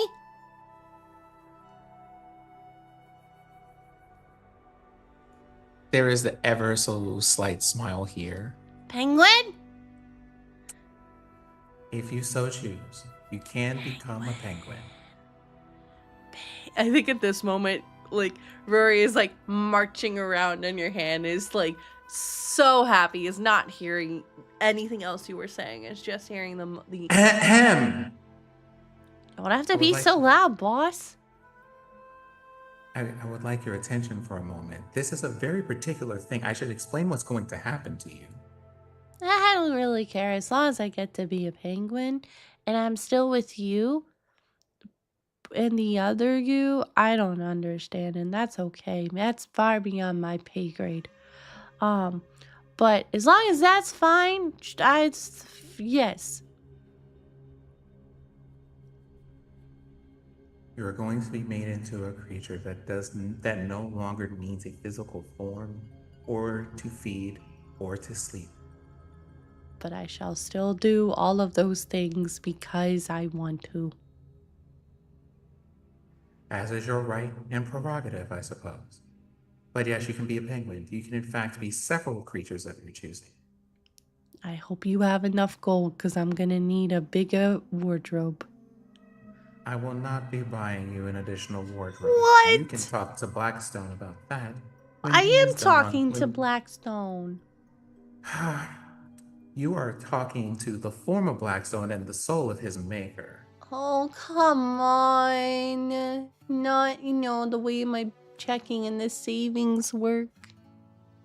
You're one and the same. You're you. You've always been you. I suppose in all of the ways that are important, that is true. But also, we will not be buying you a new wardrobe yet. Oh, can I take this to court, please? You may take this to court at your leisure, but All right. first, I'm the ritual. hiring Deodora as my lawyer. Deodora is napping. That's a solid reasoning on why you should get me a wardrobe, because why would you want to disturb her napping? I would not be disturbing her napping, and you won't either if you know what's good for you. But again, you're the one that's... And you see at this point, he's like... I'm Shit, I'm I like know talking with you're him telepathically and just yeah. like walking to a Oh, place I to know. do the But ritual. he is fully like, almost is like, okay, but hear me out though. It's not my fault if we're waking up Theodora because you're the one that's causing all this. We don't even have to do any of this. If you just say you could have lied to me and said, yes, you would get me a wardrobe. But for whatever silly reason, you decided to tell the truth. And now we're here. So if Theodora is awoken, it's your fault. And you should have just said yes. You expect me to lie to a creature that does not have the authority or the power to coerce me. Interesting. if you're using And I that big place old head of Corbin. yours. I place Corbin on my shoulder, just like Yeah. out and about to continue talking. And he is just yapping your ear off. Just yapping away of like, but listen, I'm doing this whole thing and it's great. I'm excited to be a penguin and all the things and stuff like that. But listen, don't you think, I deserve a little bit of a treat. We have been through so much in these last few weeks and I haven't asked for a lot. I've been pretty good. I've been, there. And I want to stay with you and the other person. I don't understand it. But I don't ask for a lot. And at this point, they get very, very look down, put their little paws together. They're up on their kind of hind legs and is it you don't like me anymore? You said you don't ask for a lot. I That's don't. interesting because And I run a system diagnostic for two things. One, who was the person in the logs that gifted Corbin to Blackstone? it seems that I will need to make a visit to a particular dragonborn sorcerer. Yes. And then as I continue, in Corbin's mind, in ways that they can understand without their brain exploding, Yeah. is images with this wall, imagine walking into a Sephora. Mm-hmm. It's just that amount of things. According to my logs, here is a list of things that you currently have on backlog for accessory requests. I plead the fifth. A necktie, Listen, I wanted to that wasn't my decision completely. Blackstone wanted to match. Again, this sounds like you need to talk to yourself a little bit more. a suit, a pair of boots and breeches, Again, I think you need to talk to yourself a little bit more and maybe A reflect rating. about why I needed all of A- those things. a rapier, Listen, you go into dangerous situations and I need a stabby stab sometimes. And it's just a little needle. And he pulls out this little thing which is currently being used to hold some cheese as a small charcuterie board. a belt, a leather pirate's tricorn, Again, I think you a drinking horn. need to talk to Corbin, yourself. Corbin, the answer is absolutely not. Not that it matters anyway. What- Your new familiar horn will probably come with powers. Well, think of it this way, right? What if a new wardrobe, right, is essentially my last meal? It's my last meal. Instead It of might me be if you wanting were- lobster and all the Mhm. cheeses and although cheese sounds very good right now. All of that. What if you just promise me wardrobe? The problem is, you have already admitted that you will continue to eat and drink because you want to. Now, Yeah, if but I that's might say, different. if I might say to you something that you told me earlier, you were foolish enough to tell me the truth, and now we are here at this moment. And speaking of moments, I think this is probably as good a spot as any for the ritual we need to do. If you have any love in yours or Blackstone's heart, you will say yes. If you were talking to a person who was less than 800 years old, I might have sympathy for that. Damn. I think he just blanches at that. It's just oh, okay. I just pull a stick out of the ground and start drawing the necessary sigils. Yep. And I think at this point you've wandered out into the woods outside of Jorix. As this is the best place to go that's not going to attract a lot of attention either. And so you are able to draw out the sigils, and at this point the Moon is starting to get high in the sky as you still hear this kind of grumbling from Corbin. Looking, I would say, if anything, looking really, really, really... Oh, hang on. We're getting static again. I know, Salem. Go ahead. Hang on. Go ahead and continue narrating things while I fix it. Okay. So, hearing some... Sorry, because now I'm like, wait, there's so much happening. Salem, stop! I'm right here, buddies. Thank you. I think in this moment, kind of a shell-shocked and a bit hurt, I almost said Salem, Corbin, as he's kind of watching you put this together. I think on your passive insight, what you just did, what you just said, really struck him in a way that was probably more painful than any blade. And you can see there's confusion on his face as he's trying to process everything. There's that look that you've seen before, Rory. That look of, as one of your siblings comes to mind, of like they love you, but in this moment, they really hate you. Because they don't understand. They don't get it. And they're not going to get it either, no matter the amount of explaining that you do. And I think at that moment, that's when you really start to see Corbin kind of metaphorically placing those bricks down of a wall. You feel the connection, even between your minds, straining slightly as he's both wanting to be present, but also at the same time is like, I need to cut the connection for a little bit. As that really hurt.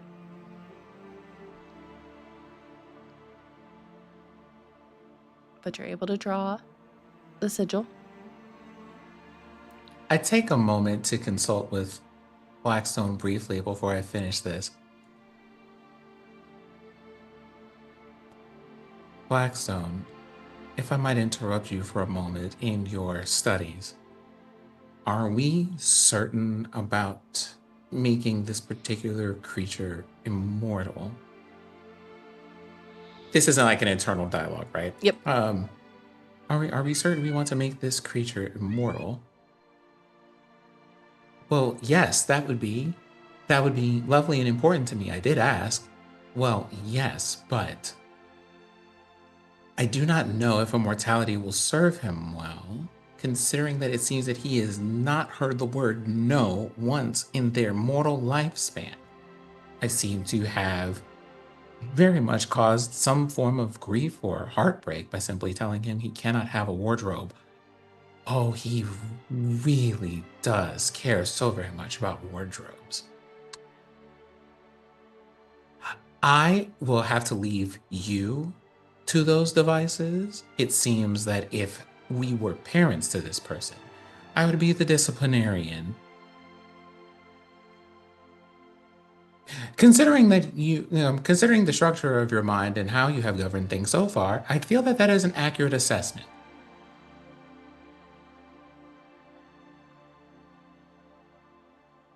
For what it's worth, your friends are going to need you soon. Also, before you rejoin them, I should tell you a few things. Oh, has something happened outside in the world recently?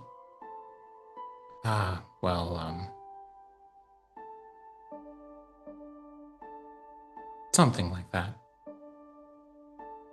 Oh, well, I should be very interested to hear it when my research is complete.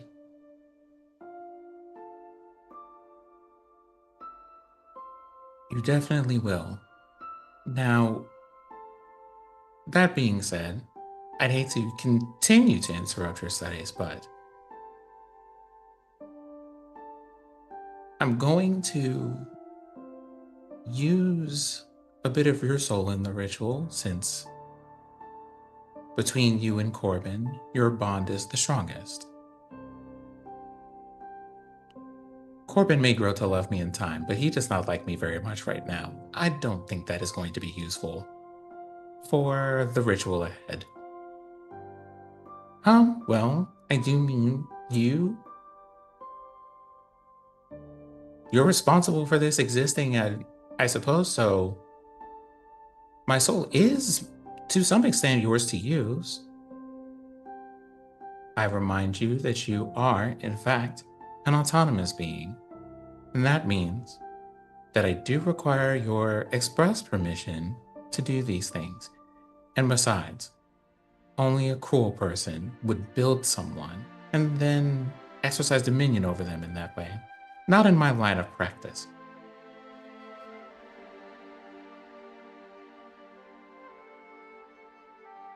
Well then, you do have my somewhat cautious but enthusiastic permission to connect Corbin and I as both. For as long as I suppose we're both going to live.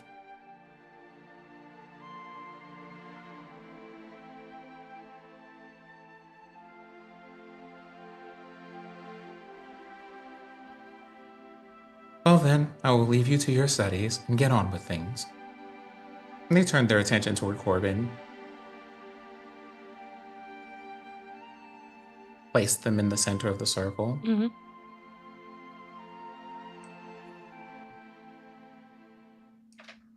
All right, well, the good news is this will only take a few moments.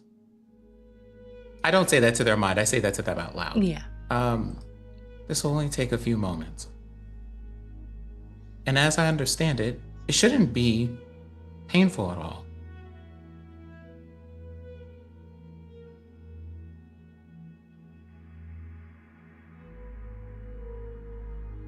And they kind of step forward. I think looking both excited, but as heartbroken as a mouse could be at the same time.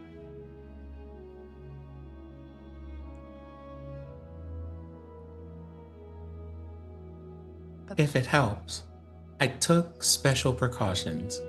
You'll see in a couple of moments from now.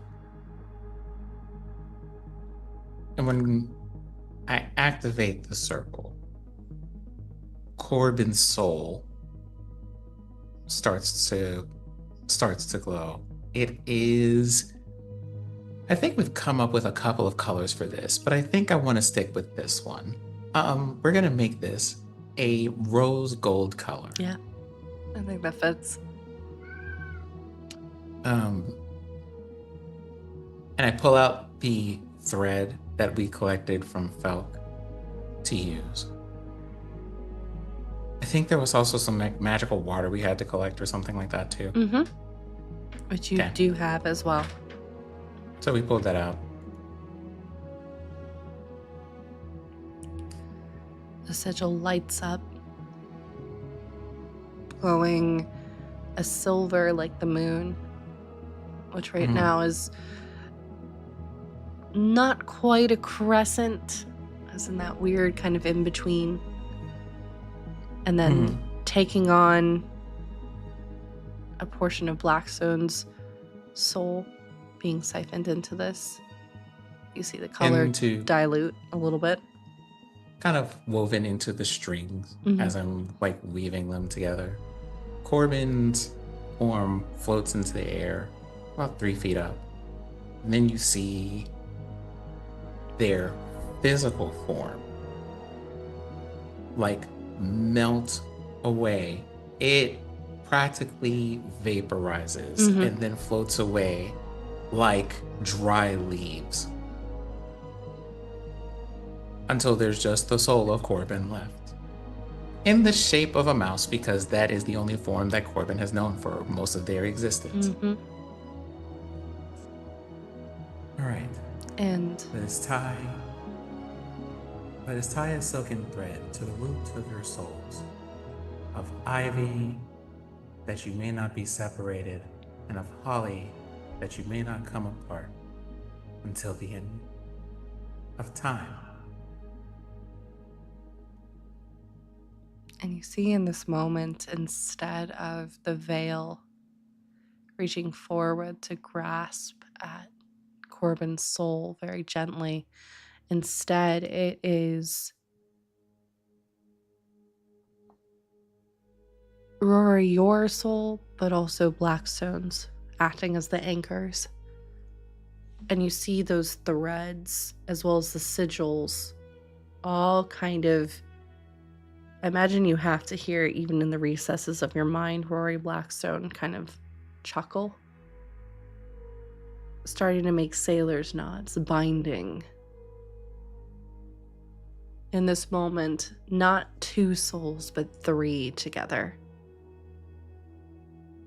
And you can feel kind of like when you made that connection, when you first made Blackstone, your consciousness expanding,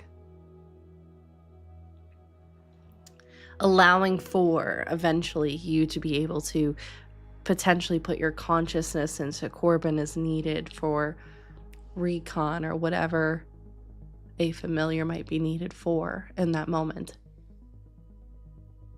Through that binding, you also get a lot of confusion coming from Corbin. He seems, I like to imagine his thread warmly wrapping around Blackstone's. Mm-hmm. But now seeing face to face that the 2 of you are different in these souls that are present is almost like a viper being cornered. Unsure, strikes to obviously make that connection, but there's a weariness to it. And you can feel even in that expanse, there is still a wall that you're going to have to deal with at some point. Maybe not right now. And I have to wonder if perhaps this crosses Rory's mind of it, if this is how it felt for Carmen and their partner when they binded you.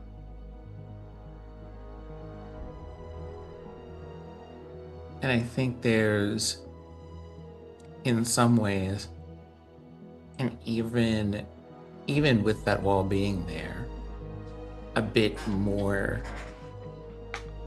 of a connection between them, or at least some understandings of like baseline things like emotions and stuff are probably a little bit sharper and clearer because their souls are connected now. Yep. And, you have for Blackstone hints of just excitement, satisfaction at being like having like a also functionally immortal friend.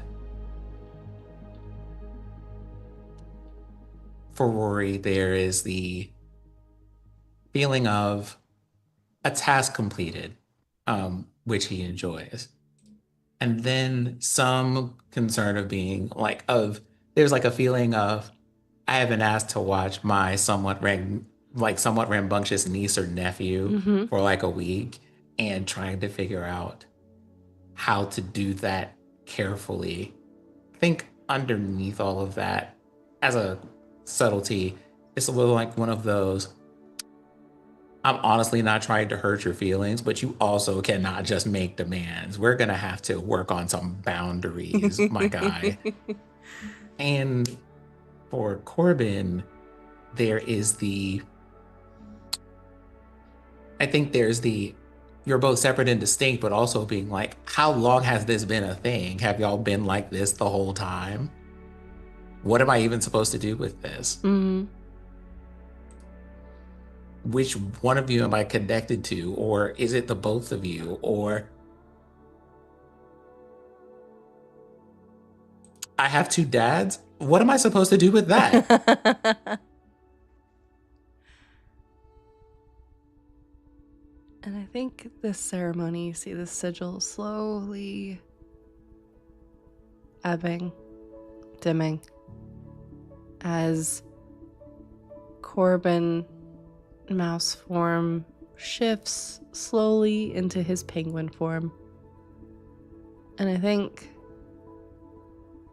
whatever weight a mouse could possibly wear on their shoulders comes into play as you see for a moment him reaching into the wardrobe and pulling out from all those weeks ago a very similar mask and placing it on his face before looking your direction, making eye contact with you, shifting out.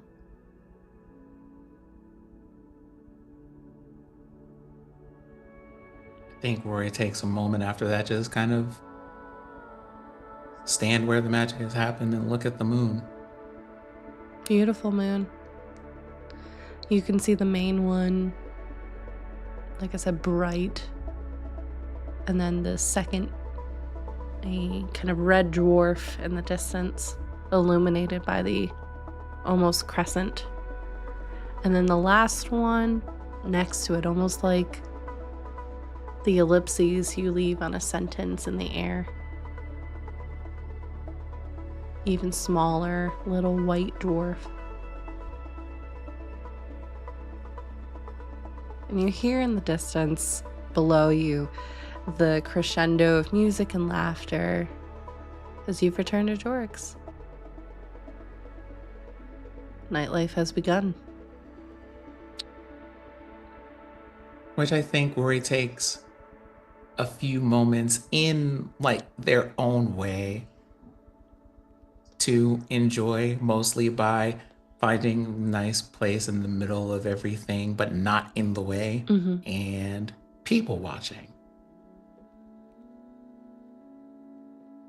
And as you slowly people watch and work your way through Jorix, slowly making your way over to the Crooked Chimney Tavern, that is where we will close this interlude for today.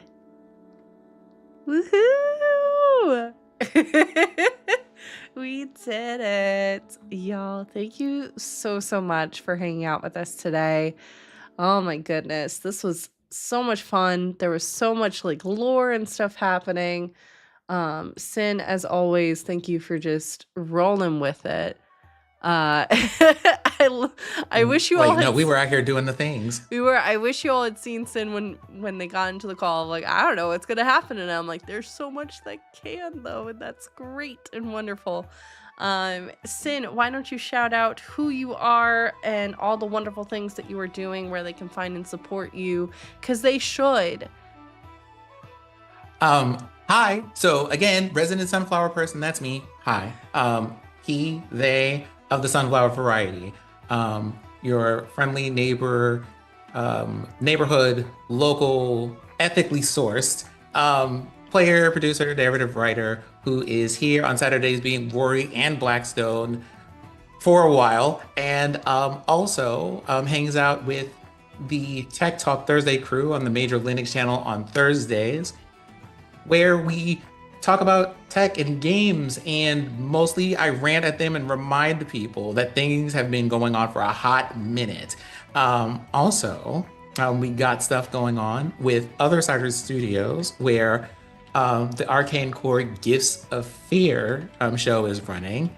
And I would be remiss not to mention, wherever you happen to get your podcast, y'all should try to run up on not one, but I believe 9 currently out episodes of Windy City Nihilism, where I, along with a lovely cast of people led by none other than Mental Lamia, who is currently in the chat, are playing 12 inner demons and being like, you know what would be a really cool story to tell in the present time that would be so very helpful, is me being so traumatized as an activist that a literal demon has come to end the world. So if you are in here for the for the creepy vibes, especially in this lovely fall month of October, go see About the Things.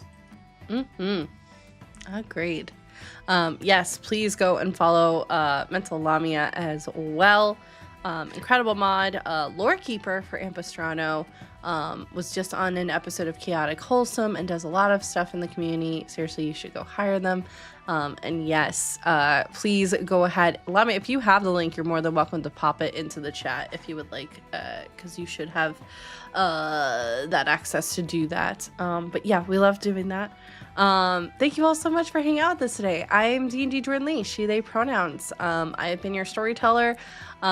This is my channel, so I'm usually live almost every day right now for the month of October because I love October. And so we're playing a lot of Hades, and we've got some scary games on the docket for the next couple of weeks. So yeah, it's gonna be a fun time.